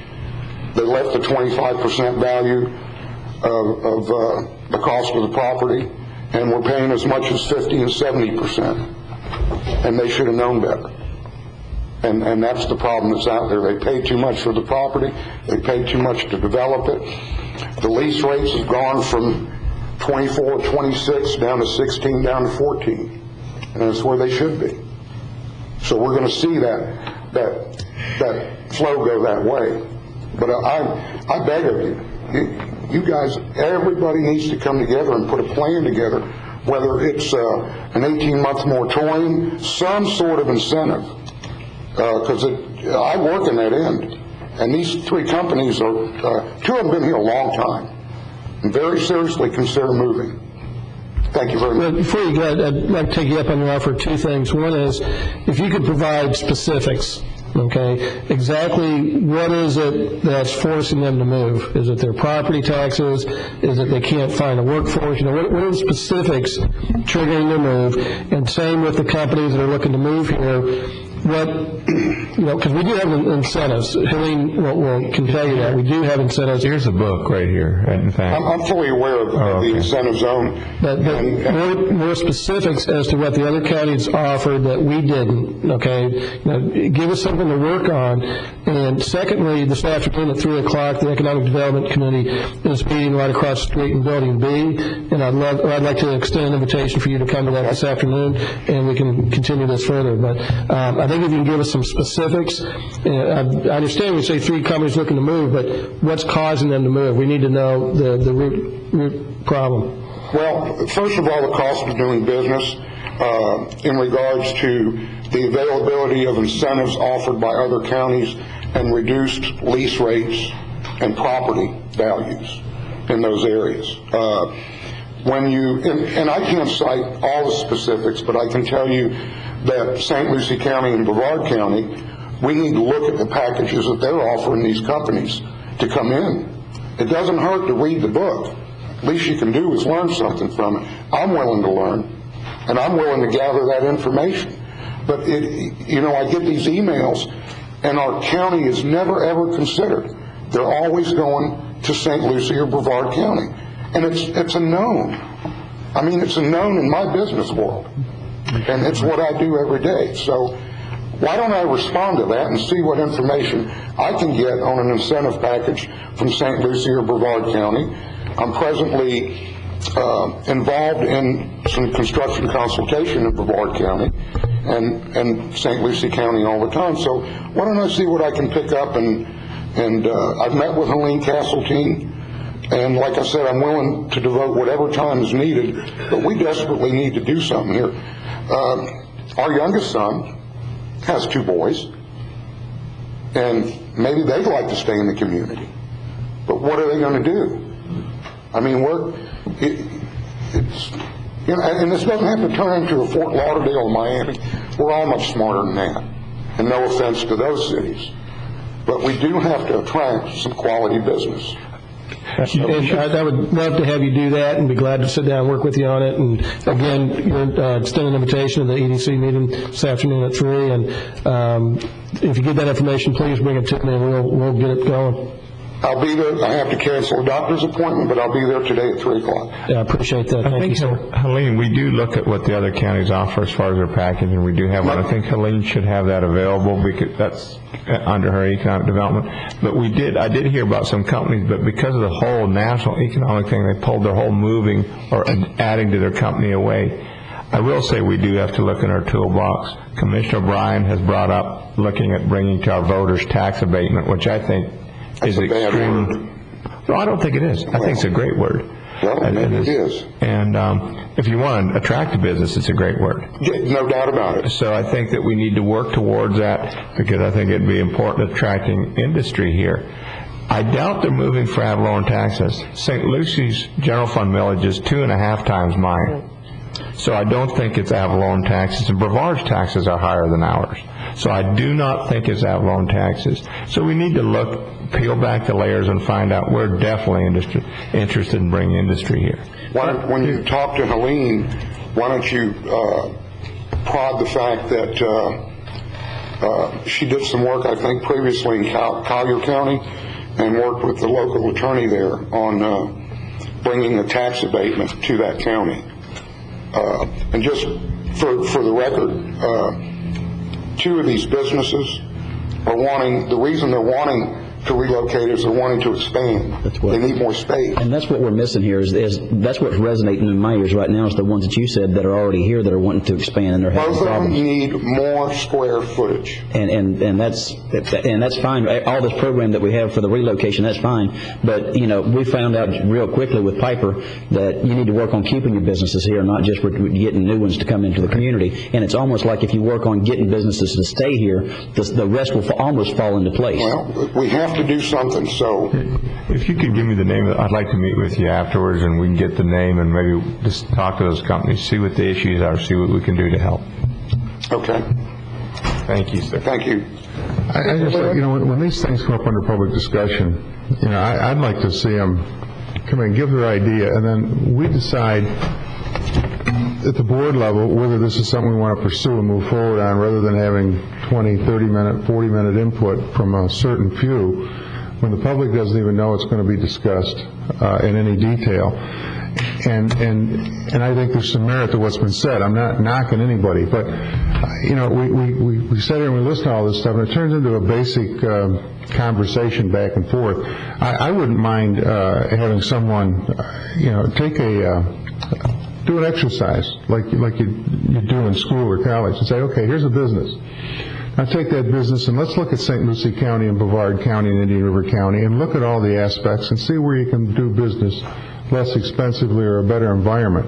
Because, if we're talking about trying to help a segment of the population like this bailout that the federal government's doing, which I happen to disagree with, but, maybe we ought to look at our 1-cent optional sales tax. Maybe we ought to look at our tourist tax. How many tourists don't come here because we charge too much tourist tax? Or how many people don't spend money because we get a 1% optional sales tax? Or the 6% franchise fee with the city and FP&L Electric and Comcast and so on and so forth. And then the impact fees. We're taking this apart one bit at a time, and we tend to focus on that when we really don't have the backup material, we don't have all the answers to the question. And I think if these things are going to be legitimately and openly discussed with the public, we ought to have all that on the table in front of us. It ought to be in the backup material, and the public ought to be aware that this discussion is coming up so we can get all sides of the issue if we're going to make decisions, rather than picking at one, cherry picking at a time. Anybody else want to weigh in? I might add one more thing. Okay, do it. If we got rid of all these taxes, you know what's going to happen? Property taxes are going up. And Peter, I believe, is absolutely correct, because I look at property every place I go, and the first question I ask, how much are the taxes? Because that's something it's reoccurring every year. Mm-hmm. It is, but at the same time, if you're increasing your business, like these companies that was just, or the individuals that Mr. Krieger just mentioned, they know what the taxes are.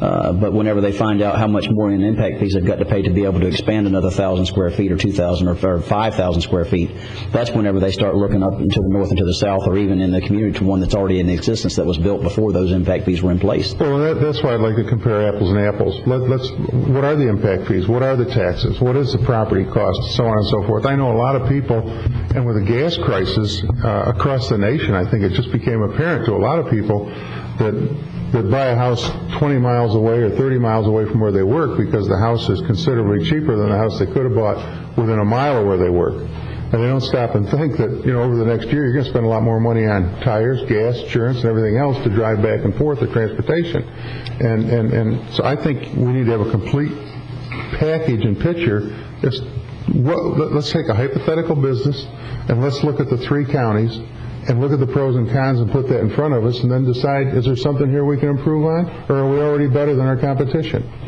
That's all I'm asking. Right. Under this item is under public notice, public discussion items, and we have always prided ourselves in when you were chairman and us, that we really do want to hear from the public, and we can never talk amongst ourselves because of the Sunshine Law, and I think this is a good forum, and I am not interested in shutting any of you down, and I'm always open to new ideas and better ideas.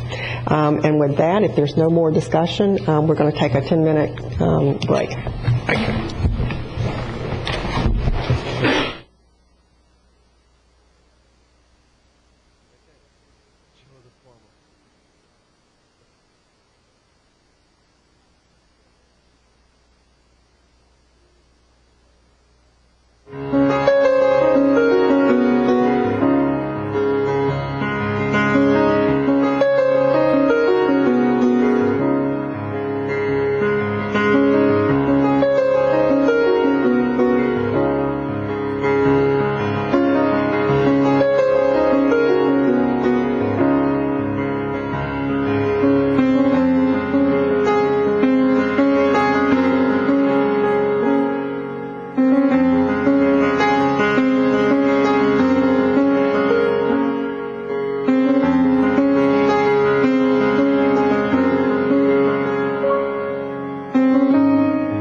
Please come back to order. We have public notice items.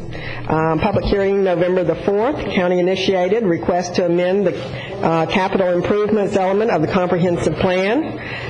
Public hearing November the 18th, county initiated, request to adopt 2008 Indian River County Comprehensive Plan Evaluation and Appraisal Report, and that's legislative, as is the other.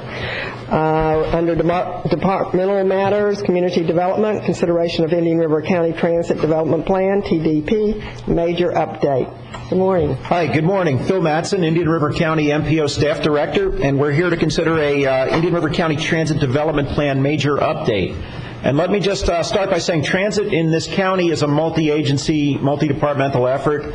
The MPO is the Transportation Planning Board for the county, so it was the MPO's responsibility to develop our transit plan. The Board of County Commissioners operates the bus system. They do it via contract through our excellent contracting agency, the Senior Resource Association. They provide 11 fixed routes in the county that come at 1-hour headways, serve just about all areas of the county. Now, most of the tab for the operations of our transit system is picked up for by federal and state grants. The matching ratio is typically every dollar that the county puts in gets matched with $3 in federal and state money. Lately, we've been applying for discretionary grants from DOT, and they're competitive, but we've been winning a lot of them. And that makes the mix even more inviting. You know, we're probably up to more like 4-to-1 now. And the only thing that DOT and the feds ask in return is that we undertake this study every 5 years. So this is a very comprehensive management and operational study of our bus system. It looks at where we're serving, who we're serving, and how we're doing it. And right now I'd like to introduce our consulting team that we've hired to undertake the study this year. It's from the Center for Urban Transportation Research, also known as the acronym CUTTR. Our CUTTR team director is Rob Gregg.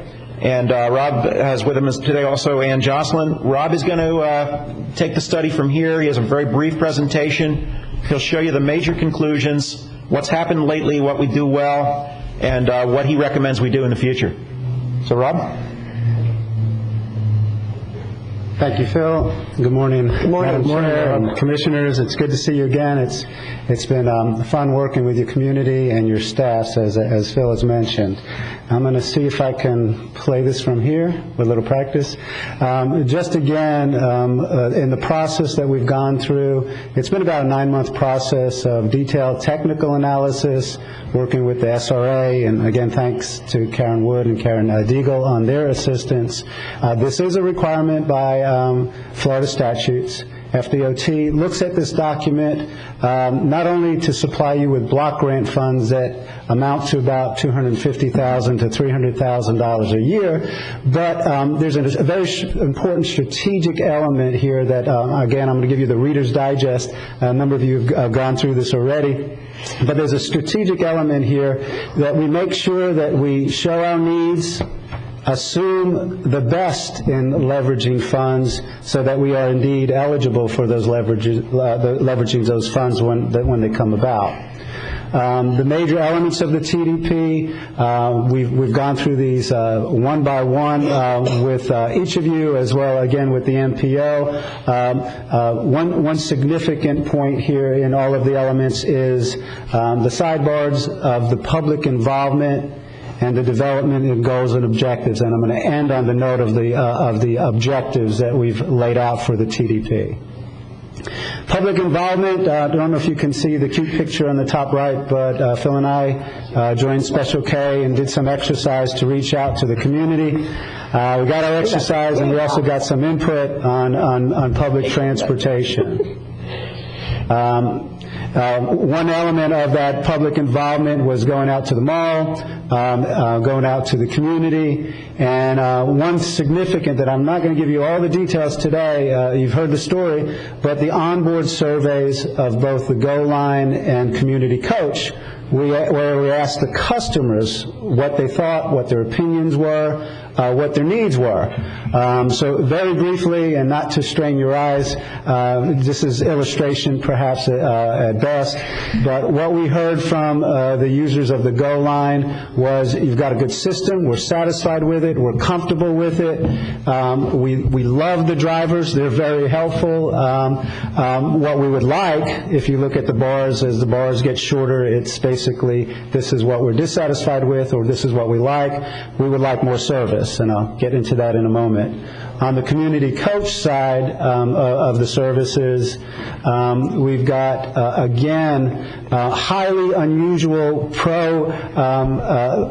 excellent marks that you've accrued by your customers, where they look at the comfort as an example. We asked a number of questions of getting anywhere from excellent to good on the comfort of the service. This is very important feedback on that paratransit type of service, on-time performance, and you're upward in the 90s percentile as far as satisfaction of getting there on time. You're going to have challenges in the future as the system grows and the demand grows. Again, mirrored in the fixed route service, the paratransit customers, you have well-informed, well-trained drivers to get these kind of responses. I'm going to have to excuse that I went over that so quickly, but important points to make there is the customers are happy, but you have a very efficient and effective system. You've got all the indicators in your performance measures are extremely positive, especially when we went down to the details of looking at some peers. Here's some observations in public involvement, the MPO staff and committee involvement. The span of service is insufficient, meaning when we look at the fixed route, there's a need for earlier service, later service, and perhaps weekend service. Frequency improvements, meaning increasing the period of time it takes for a bus to show up. As we increase that, it'll also increase the connectivity of the routes that are out there, which will make it easier to use, and your travel time will shorten up. Very significant in this 10-year plan as it is now, it's a new rule, 10-year plan, is we recommend that we focus on the existing fixed route system, make improvements in that vein, and then have strategic initiatives that might look at new service areas. But we're very clearly focusing on the existing system and making it better. We went through a very involved process of ranking the performance of the service, looking at segment by segment, looking at bus stop activity, even doing a model run as a way to kind of test future scenarios with population growth, and developed a plan that, again, illustration-wise, here's a table that ranked the existing route structure. We took that, applied our performance criteria and evaluation, created a matrix that said these were the higher priorities, moderate priorities, and lower priorities over the 10-year period. And I would, if you could see me play with that cursor there, I would make one note that comes to you and is a refinement on the document that you have before you today, is the going through the MPO process and at the MPO board meeting, we applied our criteria. There was some community insight on the Fellsmere service that is relatively new. And what was recommended is that in 2013, where you see Route 1 and 3 being improved, we move the Route 10, which is the Fellsmere service, for improvements up to 2013. So that's going to come into play in 1 second as I mention that. But that is the one item that I do want you to be aware of as you consider the adoption of this TDP. Then we cited strategic initiatives, taking a look at extensions of some of the services I mentioned, going out from the core system, making a really good core system, and then coming up with initiatives by year as a strategy with some recommendations and an analysis of that. One perhaps innovative approach is out in 2015, where we look at the western area of development and start looking at maybe a flex route to start developing service and looking at certain corridors, watching how development occurs, and then coming back again maybe with a fixed route. These are illustrative, just elements of the capital side of the picture, everything that it takes to support service improvements, but a fleet replacement plan for both fixed route and paratransit vehicles as extensions. Again, don't hurt your eyes here. You have it in your documentation. But to point out, we went to the detail. This, very important, this is not a budget. What this is planning strategies. These are planning estimates, so that as you look at your needs, you have a way to kind of gauge every year you look at your plan, what is the reality of our budget, what might be the possibilities of revenue sources, what might these services that we've identified cost as we improve this. Now, this is very critical, that helps you when you converse with FDOT or FTA in starting some of those initiatives, those discretionary funds that you've been real successful for. So, again, illustrative-wise, here's a picture of the first 5 years with the sums. Looking at the capital and operating planning estimates. Again, we made that revision for you today of the Fellsmere service being improved in 2013. On the other side of the fence is revenue estimates.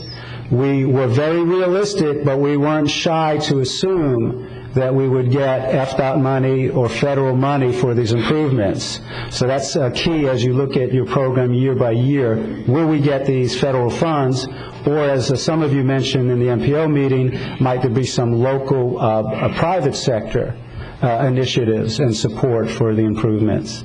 On the other side of the fence, meaning from year 6 to 10, we did the same kind of analysis by year, looking at the service improvements so that you could see potential operating and capital costs out in the 6th and 10th year, as well as potential revenue sources. And again, if you look at that last column, if you can read it, it gives you an appreciation. Okay, being very proactive and strategic, we would need $7 million if we got all the sources that we thought we could get to expand the system based on the needs out there. And then the capital side, which I thought was interesting, is based on how you've been leveraging and how there are funds out there, if we can assume that we'll be just as successful, you're in pretty good shape on the capital side of developing this plan over the 10 years.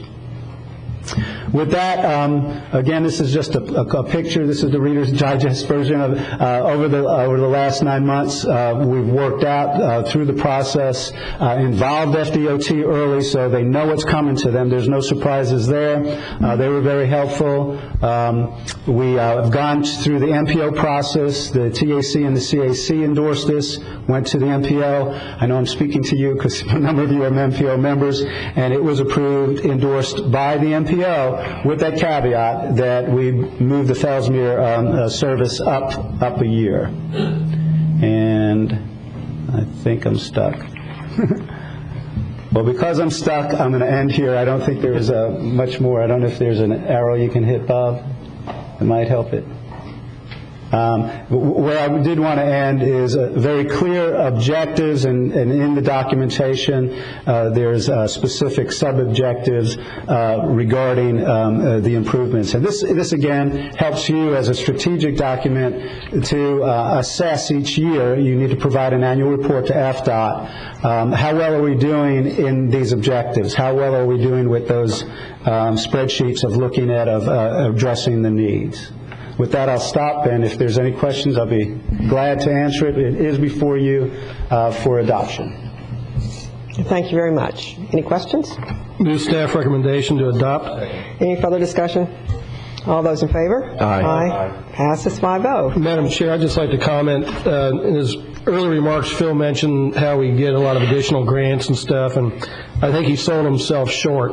Phil is absolutely fantastic at bringing in additional grant monies to this county. he always seems to have something in his back pocket. So if another county can't take, spend their money, Phil whips something out and says, I got it.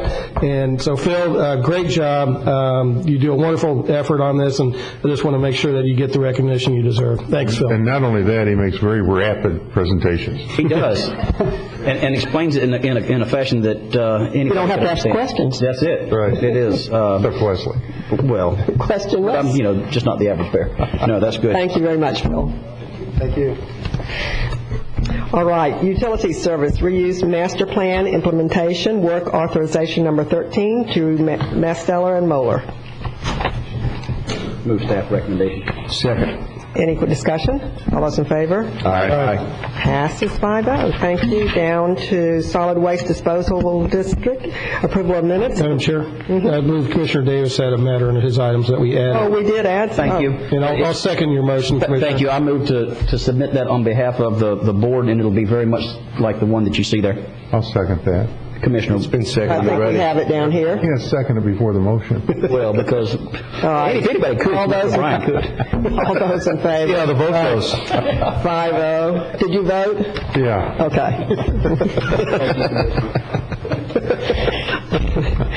Okay, back to solid waste disposal district, approval of minutes of August the 12th. Second. All those in favor? Aye. Approval of minutes of September the 9th. So moved. All those in favor? Aye. Rate proposal of Waste Management, Inc. of Florida for co-disposable operations. Memorandum dated October the 3rd. This one caught me off guard. Good morning, still. Good morning, Commissioners. Himanshu Mehta, Managing Director for Solid Waste Disposal District. The item in front of you today is back in July of 2007. At staff's recommendation, the SWIT Board approved implementing what we call a co-disposal operation as soon as practical for both environmental and economic reasons.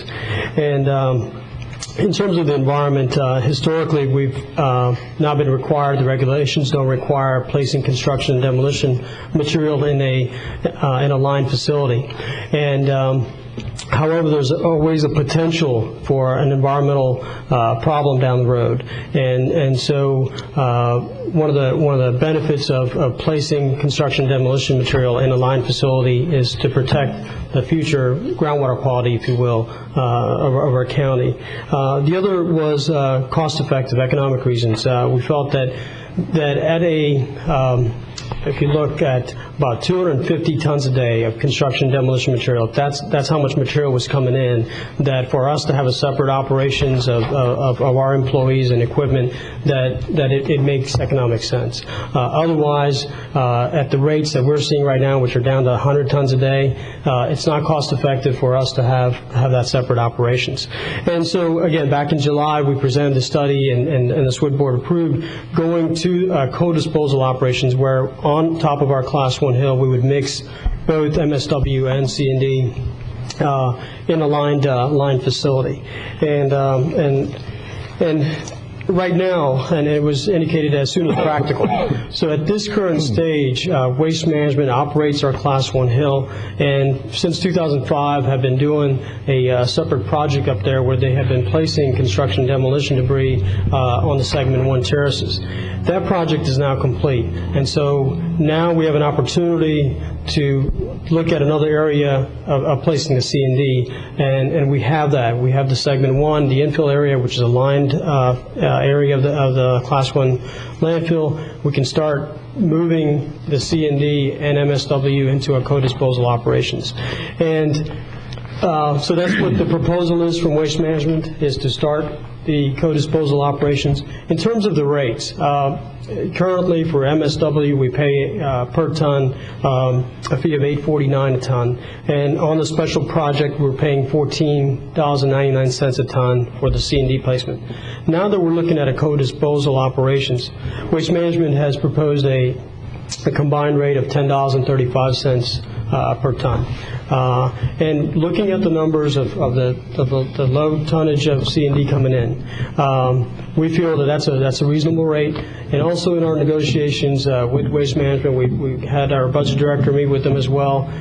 We basically said their contract is up in June 30th, 2010. Generally, they would get an increase, a CPI increase in January of 2009 and January of 2010. We basically negotiated that if we go to this 1035 rate, they would not get any more increases, annual increases, until the end of their contract in 2010. So this 1035 per ton would stay fixed to that period. So we feel that this, for environmental, economic reasons, that staff recommends approving co-disposal operations and also approving the rate to Waste Management. May I have a motion? Madam Chair? Yes. This is the commercial fees for solid waste. I've heard about 3 or 4 people come forward explaining that there's been a cost increase, a substantial cost increase to them, and that's kind of it kind of caught me off guard a little bit. Can you help me understand the rate increase on and whether or not, from what I'm understanding, this is going to make it jump even more? No, this rate will not impact the residential garbage collection rate. No, these were businesses. Right. So the disposal fee for any businesses in the county is part of their annual assessment. Okay, so that cost for disposal of that material that they generate is already accounted for in their annual assessment. So there is no, this rate here is what we pay Waste Management to operate the Class 1 landfill. And so this rate would not impact any of the businesses in terms of their disposal rate. What you have been getting calls about is the collection rate at the businesses has gone up for some substantially. It has also gone down substantially for other businesses as well. And this came about as of October 1st. We approved the franchise agreement with both haulers and made the great improvements in our recycling program and whatnot. We kept the residential garbage collection rate same for 1 year. However, in that agreement, what we did approve was going to a fixed flat rate for commercial businesses. So those customers that have a 2-yard to an 8-yard container, before we used to have a maximum rate of like $6, $7 a cubic yard. And the haulers would compete with each other for service to a business, and they would offer them lower rates. They couldn't charge more than $7 a cubic yard, but they could charge less. And so depending on high volume users, certain customers had a lower rate. Now what we went to was a fixed rate of $4.90 a cubic yard. And so for some customers that were paying possibly $6 or $7, their rates went substantially down. However, there were some high volume users, just some of the big businesses that were paying possibly $3 or $4 a cubic yard. Now their rates have gone up to the $4.90. So we have been experiencing a lot of phone calls and complaints as well. We have met with the haulers to address this issue. In fact, we have a follow-up meeting with them tomorrow to look at what we can do to address this substantial increase for a certain percentage of the businesses out there. I was amazed whenever I heard some of the prices on just this one, and I don't know whether that is atypical or just because I know him and he had myself on. But that's not this item. Yeah, I'm sorry. Right. I just want to make sure that wasn't going to make this go up anymore. Right. That was my question. Right. So this item does not impact their disposal rate that they're already paying for. That will not go up. Thank you. Madam Chair, I just had 2 questions on this subject. Will this have any effect on the life of our lined landfill? Is it going to impact us negatively?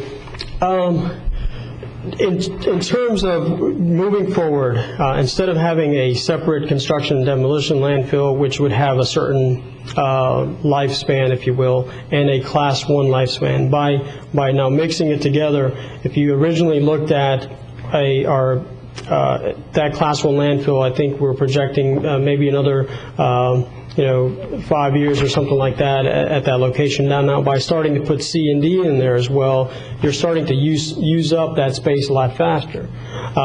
However, as we move forward with our expansions, and there have been other agenda items that have approved this already, we are under design and permitting of moving forward on into a co-disposal operation. So any more future expansions of our landfill will be a line facility. So the overall footprint and the available space we have and the volume we have has not changed. It's still available. We're looking at 2034 as to our capacity. In terms of useful space and life, no, this will not impact that. Okay, and I know you said you're 100 tons a day. Obviously things have slowed down quite a bit. Right. You don't see at this rate. I guess it's actually more advantageous if the C&D does go up. The price on the C&D has actually gone down to the That's county. correct. So That's correct. even if things pick up again, we're still in good shape. That's correct. Okay. I move to approve. Madam. Second. Any further discussion? All those in favor? Aye. Passes 5-0. Thank you very much. And we have one last waste hauling services for Enterprise Zone, memorandum dated August the 15th. For the record, Eric Olson, Director of Utilities. As the Commission may recall, recently we've had a discussion regarding the development and implementation of a third franchise area. This is the Enterprise Zone within the unincorporated portion of the county. Virtually, this is the Gifford area in this particular case. In this case, we have looked at the current franchise agreements. Our recommendation at this point is that we move forward with an application process, an advertisement to receive individuals that would be willing to come forth and provide service within the Enterprise Zone. One thing I do want to mention is that there has been a perception, connotation, wish, desire, whichever the case may be, that being within the Enterprise Zone, that perhaps it would be focused on a minority disadvantaged. The County Attorney's Office, I've had several discussions with them. They have indicated that that is a difficulty to focus on a disadvantaged, specifically disadvantaged or minority involvement in the implementation of the Enterprise Zone area itself. Having said that, one of the things that I believe we are recommending, and I believe this is consistent with some of the earlier discussions, the level of service within the Enterprise Zone, if indeed we proceed with implementing the third franchise area, we're seeking equivalent level of service within the Enterprise Zone. It would be inappropriate to have different levels of service within different areas of the county. That is not what we're seeking. The current franchise prices would remain the same. Those that you see in the current franchise within the two haulers that we have existing right now would remain the same. So staff is prepared at this point to move forward with the advertisement and receive applications, recognizing that at this point the focus may be difficult to look specifically at disadvantaged businesses at this point. Okay. Yes. Yeah. What criteria would you use in advertising? The criteria is actually set within the current franchise agreement itself, quality of service. I understand that, but I mean as to who would be eligible, what standard, not just the collection standard, but for instance, in reading what the Attorney's Office said, that they could focus on local businesses' participation, which may be available.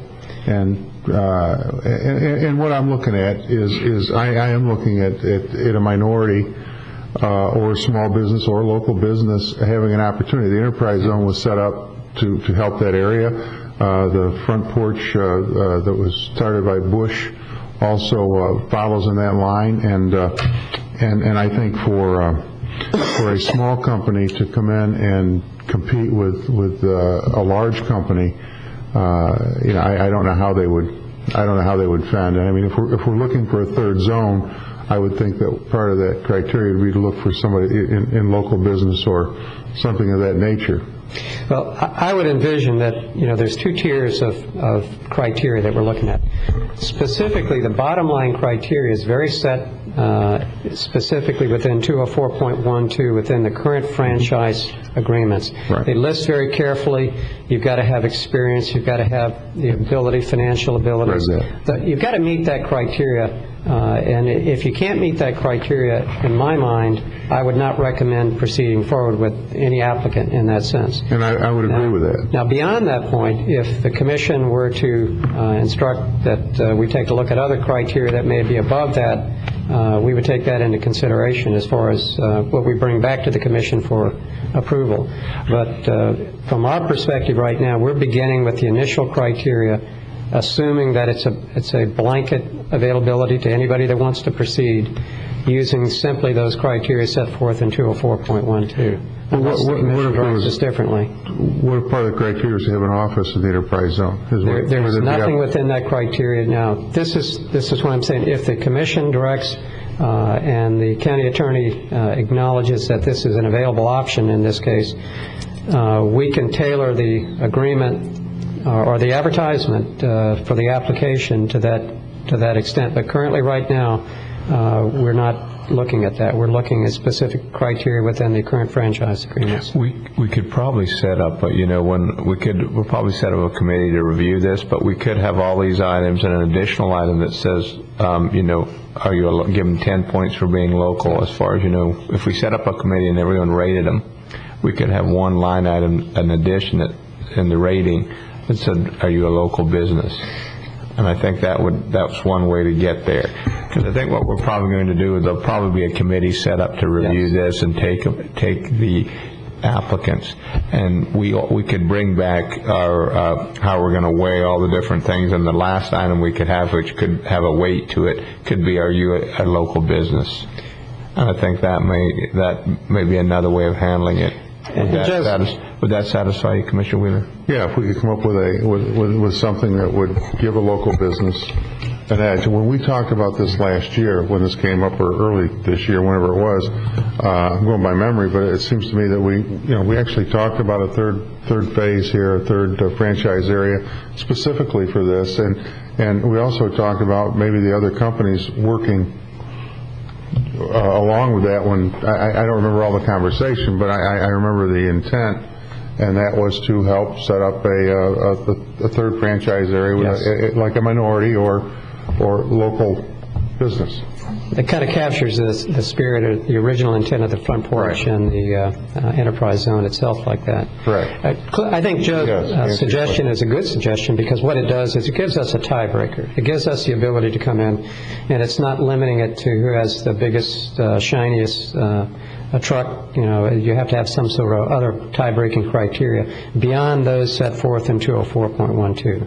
Yeah, and I fully agree with the 204. Point was, I think, 1, 2, no, yes, 3. Anyway, I agree with that. I think that the minimum standards, I don't care who does it, have to be met, and also the service, everything's got to be met. I'm not looking for a special exception on service. I'm looking for something to help expand local businesses. And this would give us criteria above and beyond that. Yes.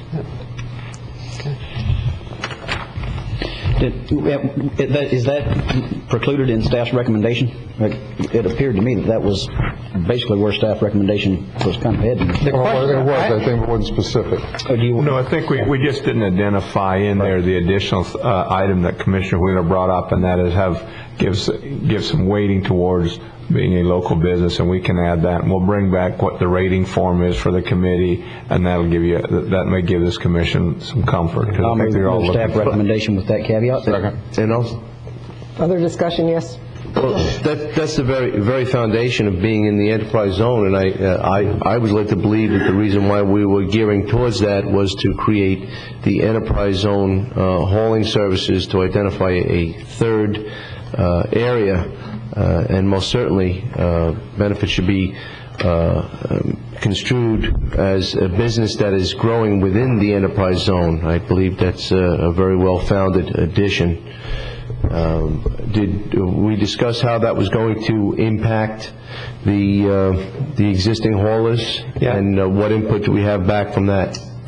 it is important to recognize, and we discussed this the last time, that the area within the enterprise zone, and I'm talking about the unincorporated area because the City of Vero Beach has its own waste hauling system.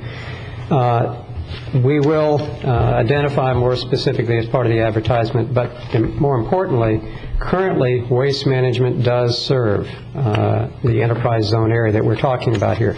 So as I indicated in the agenda item, what we will do is extract that from that portion of the agreement. Now, we will have to subsequently come back and modify their franchise. That was part of the discussion. We'll have to basically say that portion is no longer within it. We're carving it out, so to speak, and therefore you had X, now you have X less this portion here. And they very well may bid upon the enterprise zone. The way it's structured right this minute, with the sole exception being that they have the ability to submit, as does anybody, submit on those criteria. But as we've heard earlier, what we've agreed to is that we will add an additional request to clarify local involvement, local source, anything that points itself towards, are you the ability to show as a point of a tiebreaker, I use that kind of description, are you within that zone or you're not? So it becomes sort of an extra criteria. Thank you. Any further discussion? All those in favor? Aye. Aye. Opposed? Passes 5-0. Okay.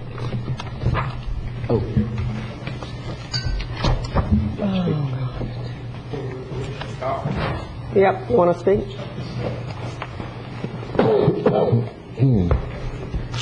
Good morning, Commissioners. Audrey Rigby, 8465 59th Avenue. I appreciate this opportunity to speak before you. I'm glad I was able to sit down. Sometimes you get up, you have a preconceived notion of what you want to say, but as you listen to other people come before you, the underlying undertone that I gather from today's commission meeting is economic issues. You heard Mr. Paladin get up and talk about there's some things in this county that are in dire straits in terms of construction and impact fees. There's another gentleman that said that we need to come together and sit down at the table and work out something for all. And 5 years ago, I stood before this council. Some of you weren't here. We had another county administrator at the time, Mr. Chandler. And we begged, asked, plead, wrote, and we have the paper trail to prove that we've been asking for work in this county for the past 5 years. And there was a statement made maybe 2 or 3 months ago by this present county administrator that we did not want to do business with this county. And I have paper trails to prove otherwise. We gave you a business plan in February that is not indicative of a firm that does not want to do business with this county. We have paper trails from 5 years ago stating that we wanted to be here. As a matter of fact, the enterprise zone wasn't even present. As a matter of fact, number 2, we brought up the enterprise zone as a way of allowing the small minority firm to come into play. There was direction given, number 4, there was direction given from this commission to negotiate with the 2 firms with capital included. Somehow, somewhere, that got muddy. And from that point on, there's been nothing but rhetoric and delay and delay and delay. But that was the initial direction from this county. And if you don't believe me, check the record. Just check the record. That was the direction. Now we come up here with this new patch of earth that you want us to compete on, that we've been asking for 5 years. We've been very diligent, very patient. And we just want to work. We've been begging to work. Not this, we don't want to do work with the county. That is not the truth. We want to work. And that's all we've asked for from day one, from 2003 to 2008. That is the seriousness of this business. Numbers. The property rate in this particular area, and I'm getting these numbers from the Census Bureau, are very high. The median income, I don't want to give you the numbers, but the median income over that term was $17,000. It only increased by $1,000, $18,000. The unemployment rate is double the rate in the city and in the county. But yet we've got the bid for this little patch of earth, and the other firm does not. And it appalls me that you're able to come up with these creative ideas to put this patch of earth out for bid, but the other firms are not able to do that. And I think it would address Mr. Davis' concerns about these doubling of the price in the commercial because there's no competition. This is what we're saying. But my initial thought is this. It was said to negotiate first with the two haulers. Okay, that's fine. And then to negotiate with capital. Because we've been at it for 5 years. And I don't think any other company can produce 5 years of paper trail to this commission. Thank you very much. I want to first of all apologize if you didn't, because everyone knows that you're definitely interested in doing business with Indian River County, and I want to apologize if you got that impression. Well, it was said. And what I meant is that you didn't bid on the transfer stations, and I thought you would, and that was it. I think that what you don't understand is we're going by our current ordinance, and that's why legal said we had to follow this procedure, and that's why we're doing it. But we're definitely welcoming your bid, your proposal, and there's no doubt in anyone's mind that you want work and you're looking for work with Indian River County. So if you got that impression, I want to apologize for that, but there's no one could miss that. And we have to follow our ordinance. Okay, but the direction was given from the county commission, Mr. Baird, that you negotiate with the two waste haulers and capital. Then all of a sudden you run to the ordinance. But there was clear direction given from the commission, and they're the governing body. Whatever direction the commission gives, it has to be consistent with their adopted ordinances. And the procedure for either developing or awarding a franchise is to submit an application and have that application evaluated against the set criteria.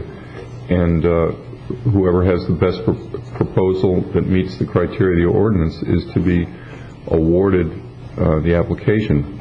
You can't exclude anyone from making the application. You can't say only one person or only two people can be considered in the mix. The ordinance, in terms of setting up a new franchise, says accept applications, evaluate them against the criteria of the ordinance, and move forward from there. I understand that, Mr. Collins, and that's all well and good, all well and thought out. But there are other avenues you can take. You can create a resolution. There was no ordinance. I'm sorry. There was no bid put out for the company that's been here for 30 years. I understand that, the enterprise zone. My understanding is, too, is that this isn't a bid process. It isn't a bid process. There's going to be, even with capital, there's going to be a application made, and then there'll be evaluation of it, and it'll come back to the commission. It's not a bid process where the lowest bidder just gets what. And so there's a difference between, and we're going to be negotiating on this one also, rather than a bid process, just like we did with Capital and Treasure Coast in the last one. And the criteria here will, be different. I'm sorry.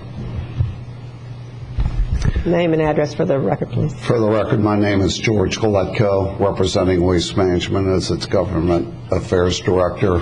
Address is 507 Lake Victoria Circle, Melbourne, Florida. First of all, I'd like to thank you for the opportunity of providing service down here for many years. We thought that we feel that we've been a great community partner and have provided a high level of service. Also wanted to state that we went through 6 months of tough negotiations. I got to tell you, your staff beat us down pretty hard. Good. But on the other hand, I also want to share with you some experiences that we've had with subcontracting here. Going back to the 90s, we tried subcontracting. What ended up happening, we had to send our own crews down here from Melbourne to collect the garbage. The other thing that happened, we had to end up paying franchise fees that weren't paid.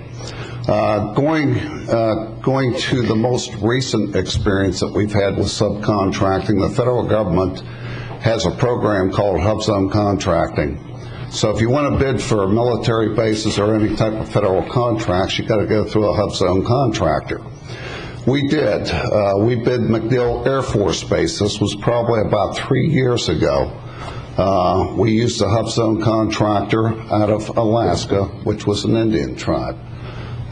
We went 9 months without collecting any type of funds from the federal government because the Hub Zone contractor did not have the resources in place to cross all the T's and dot all the I's. So as the end result of that, the federal government had to take over the contract, pay us up the bill, and then they had to go through a whole different process. More recently, Patrick Air Force Base. We tried to go through a hub zone contractor right here out of Indian River County. In order for us to be able to collect our money on a timely basis and to get a fair return off the capital that we have invested, we presented the hub zone contractor with a contract, and he refused the contract. So that's the history of hub zone contracting. I just want you to make you aware of that, and we're not real interested into going into subcontracting for those reasons and the past experiences that we have. The other thing that I do want to share with you, the decisions that you make here, we do have employees that live in your enterprise zone, that provide service in the enterprise zone. I'm not sure what kind of an impact we're looking at, but it could cause some jobs for those residents. And I'm open for any type of questions. Thank you so much, and we really appreciate you as a customer. You have a good morning. Excuse me, Mr. Commissioners and Madam. The company that Mr. Klecko was talking about, it was not my company. It was Reason Sanitation, and we had no affiliation with that. As a matter of fact, the only affiliation we had with that company is that he was my cousin. We were approached by Peter Jurlo, and because Vernon was our cousin, Reason was our cousin, we refused to go around him. We took the high road. We did not want to go around him because he was having problems, and that was my cousin. We did not want to go around him, but we've never had any dealings with waste management in a subcontractual context.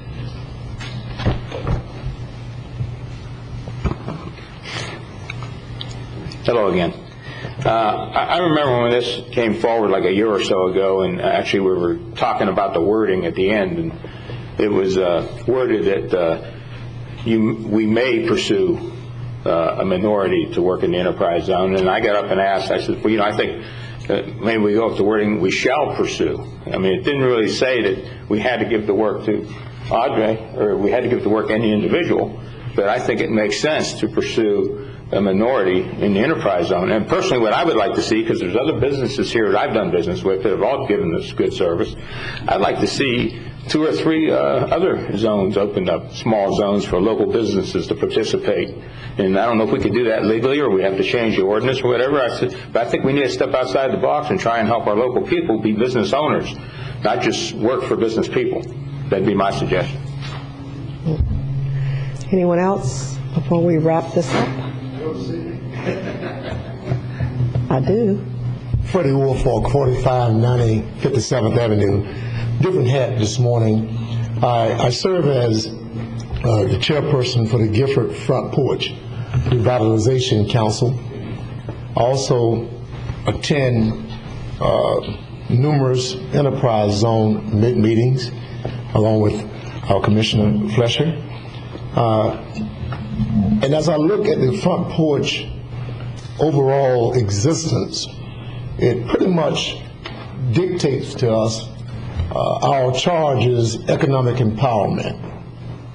And just in the last meeting last month at the Enterprise Zone, I asked our chairperson of the Enterprise Zone that front porch as well as Enterprise Zone Committee do more collaborative intermingling, if you will, so that we'd be on the same track as far as what Governor Bush, when he first established that initiative, had in mind, and how we can inform one another more constructively on our future aspirations. And this morning, as I stand here, I take a look at the enterprise zone, and I know I read all the documentation, worked with Helene Cassetine quite extensively in getting that established.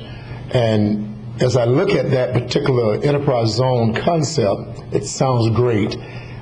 Get sales tax incentives, you're able to hire within the enterprise zone, those employers get benefits, if you build a structure there, you get tax relief, and so it's such a great opportunity there. But as I look at this opportunity now that exists, this particular group that's coming forth now can do two things. It can not only bring a service. Normally when groups come before you, they're asking for something, but now this particular group is bringing something forth in a form of a service. And what that service would do, it would set a benchmark, if you will, of individuals who may have the aspiration of the wanting to become a business owner one day. In the Gifford area, which I've been a part of for 56 years, I've seen a decline in businesses in that area. And remember when I was at Gifford High School, there was laundromats, there were service stations, there were dry cleaners, there was even the department store, Bishop's department store. Anybody up there remember that? Bishop, Wade, the Bishop family?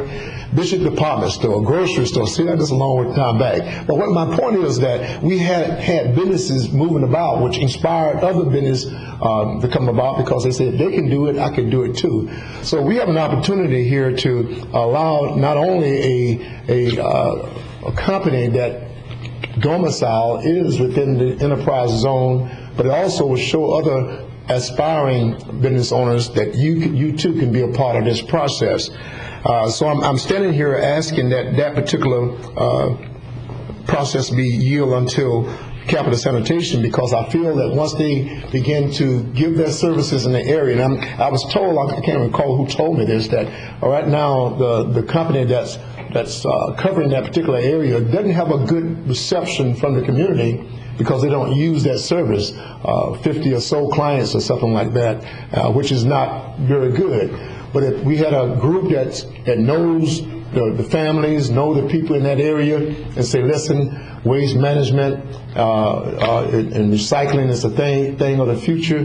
We are doing it right now because we want to begin to save the landfill. We want to begin to save the plastics that's going out there, the glass and other items that can be recycled. And I was speaking to one of the staff person just Saturday, and I didn't realize that by recycling, not only does it save the landfill, but if some people in the Gifford area who are using what I call Joe Blow bootleg, paying $5 a week to those persons to come by their pickup truck to pick up garbage, that's $20 a month.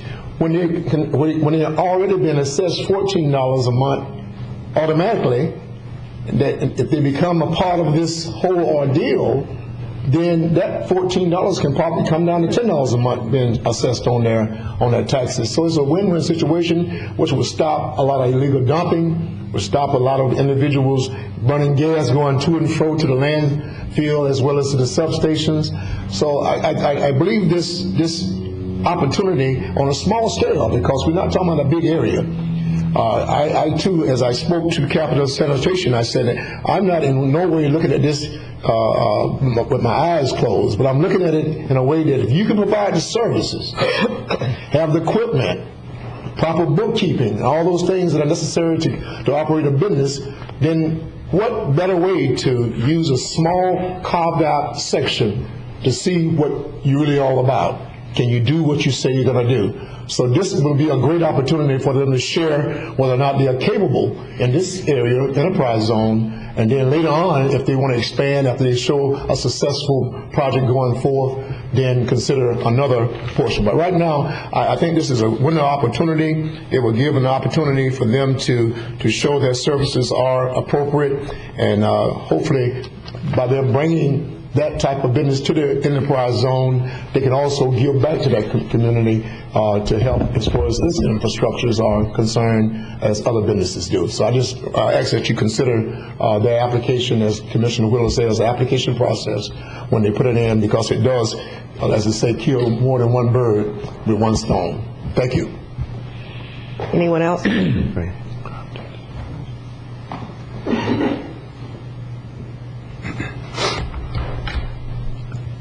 Good morning, Madam Chairman, Vice Chairman, and all county commissioners. My name is Bill Rigby. I reside at 8465 59th Avenue. You heard a lot this morning about waste management, Treasure Coast. Let me begin by saying that I can't compete with waste management or Treasure Coast. We all know that. They're larger companies. And there's no way that I can compete with them. And I'm not trying to compete with them, but I do believe that I can give good services in the enterprise zone. I represent Capital Sanitation. Months ago, I gave each one of you a business plan of Capital Sanitation management criteria. Some of you may have read it, some of you may not have read it.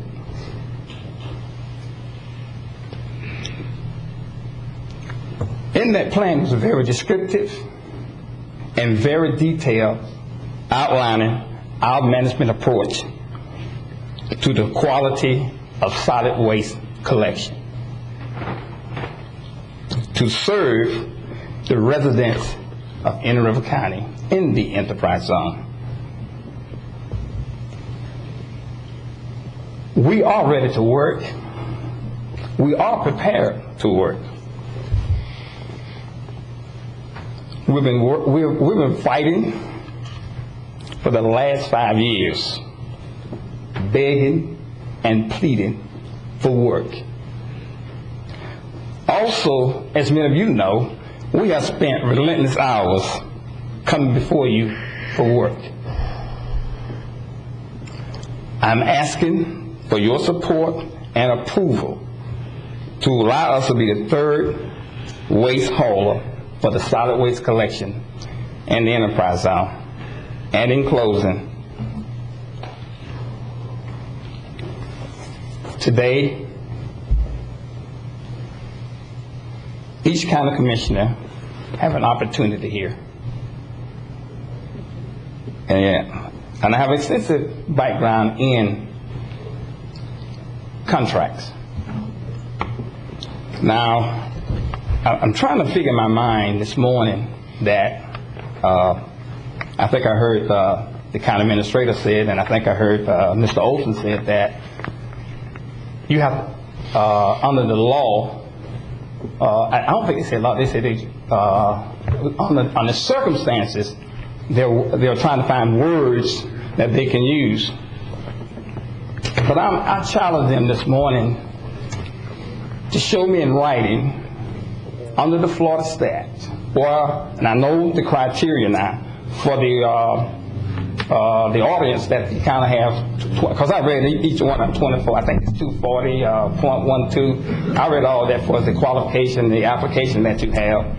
But I'm telling this morning that when you say you can't use certain language in it, certain language in a proposal, I'm trying to figure in my mind, what statute are you following? Can someone tell me that? When you're saying that you can't use certain words, such as minority, such as small business, what statute are we following? Can someone answer that for me, please? I think it's more to do with federal case law than statutes. The trend in the federal case law is that affirmative action is not something that is looked favorably upon. It's considered reverse discrimination. Okay, then my question to you is this, and I know a lot of you say that, I'm not going to say a lot, but a lot of times they say when you mention the 1964 Civil Rights Act or the 1991 Civil Rights Act, they say that you're speaking about race. But if you read that very carefully, it speaks about all races. It speaks about black, white, pink, blue, or whomever. It speaks about all races. And I'm saying that because I don't want to get the idea that you're singling out one individual. Because under the federal law, I'm speaking only of law, that you're entitled to at least 10 to 15% of work in the county. And that's all I'm asking for, is to participate in part of that. That is it. That's all I'm asking for. And again, I'm asking for my commissioners to give me support on that. Thank you. Thank you. Anyone else like to speak? Yes.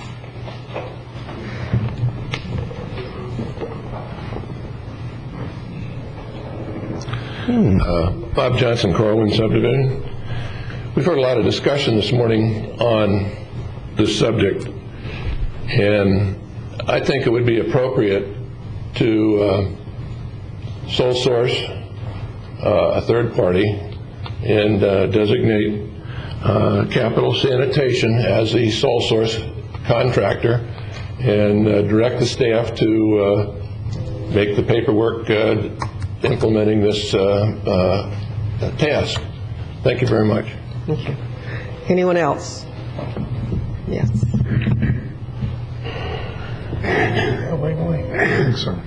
Don't do this too often. Jim Grandy, 2364 57th Circle. After hearing this morning a little bit about an item that I have always been for, is having the Commission's agenda in the newspaper, it would appear that more so now than ever, it probably should be.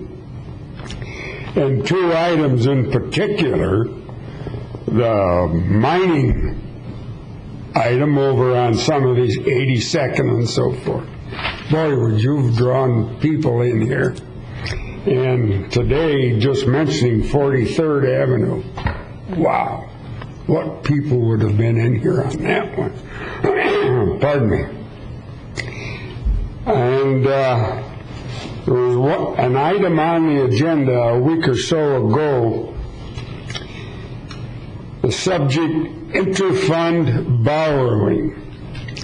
Now, of all the agendas I look at, I wondered about that one. Pardon me. And I see a communication to the commissioners. Staff is requesting approval from the Board of Commissioners for interfund borrowing in the fund above as well as other funds as necessary. On September 23rd, 2008, the Board of Commissioners approved interfund borrowing for several funds. Since that date, it has become apparent that interfund borrowing is necessary. What is that? I know it's more than $10. What are you really talking about? Yes, what we're doing, and we were asking permission due to cash flow. You know, we'll have certain projects that are big, the grant supported, and until the federal government pays us, we need to sometimes borrow money. We've done items on interfund borrowing for probably the 27 years that I've been involved here. So there has always been interfund borrowing. You'll have big projects where, because of cash flow, especially if they're grant related, we have to set up a fund that's grant. This is one of the examples. And you won't have the money for, it may be like Rockridge, $3.7 million. You know, you do the thing, you apply to the federal government, and it takes them 4 or 5 months to pay you back, so you get interfund borrow, those kind of items, and also where we have cash flow needs. But I can tell you that our cash flow is very secure in this county at this time, and we plan to try and keep it that way. And we're very fortunate. But we've been doing these agenda items even when it was in the newspaper. I can't recall ever having one pulled on consent that I can on interfund borrowing. But it needs board approval by our audit. Our auditors require that we get board of county commissioner approval to interfund borrow. Thank you very much. Appreciate it. Yes. Anyone else? All right. Madam Chair? Yes. Since this is the only time we can talk, I'd just like to give a little more information. Commissioner Davis, you're concerned about the commercial pickup rates. I got a call on that too, and I had staff and Todd and George both provided a lot of information about the pickup rates in other counties and cities, and I'll forward that to you, and you can see where we stand. The rate we negotiated is lowest of anybody around us, in some cases significantly lower.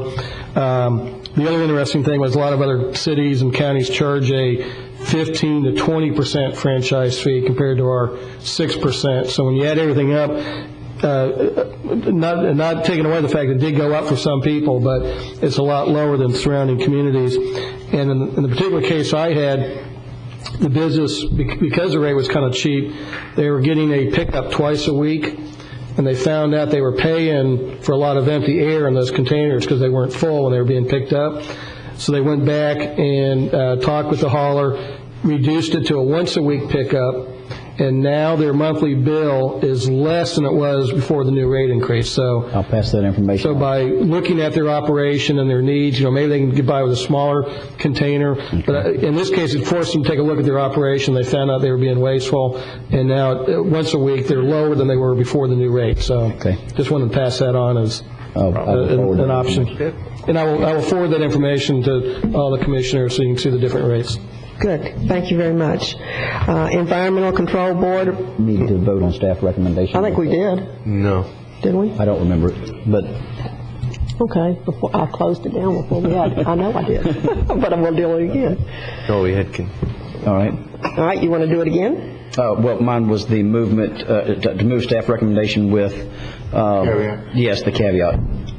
Oh, yeah, we And I don't voted on remember that. the caveat. Yeah, we've done this. Yeah, we have. We've done this. You want to do it Office in again? the enterprise zone. Office in the enterprise zone and add a point system or whatever. I made the motion. I think you know where we're Maybe going. we did. so We did. can do. Did we? I did. I shut it down before we had a conversation on it. But we can do it again if you want to. Okay. All those in favor again? Aye. Aye. Passes 5-0. So is that 10-0 now? I just had one clarification. Did you want office in the enterprise zone or an office in Indian or a local business? I like it in the enterprise zone. Okay, that's what I would think it'd be like corporate headquarters in the enterprise zone. Yeah, like world headquarters. Worldwide headquarters. Yeah. With landscaping? With the State Road 60 ordinance. Yes. Approval. I want to put it on the motion. Can you please repeat the motion again because I didn't understand it? Because what happened, I don't understand. I go ask staff, I get conflicting stories there. So you please repeat the motion again because I didn't understand. Let me get on the enterprise. Yeah, I didn't understand. What the motion is that we advertise for individual haulers to make application, correct me if I'm off on this, Joe, to make application to provide solid waste pickup within the enterprise zone and to set a criteria where there be a point system, and part of that point system would also be that their corporate office be within the enterprise zone, which would give them additional points for having it in the enterprise zone. I understand. So the point system is not like a bid, it's just be a point system. Right. No, it's going to be negotiation. They're going to look at everything and come up with a point system. All things being equal, the office being the enterprise zone would be a plus.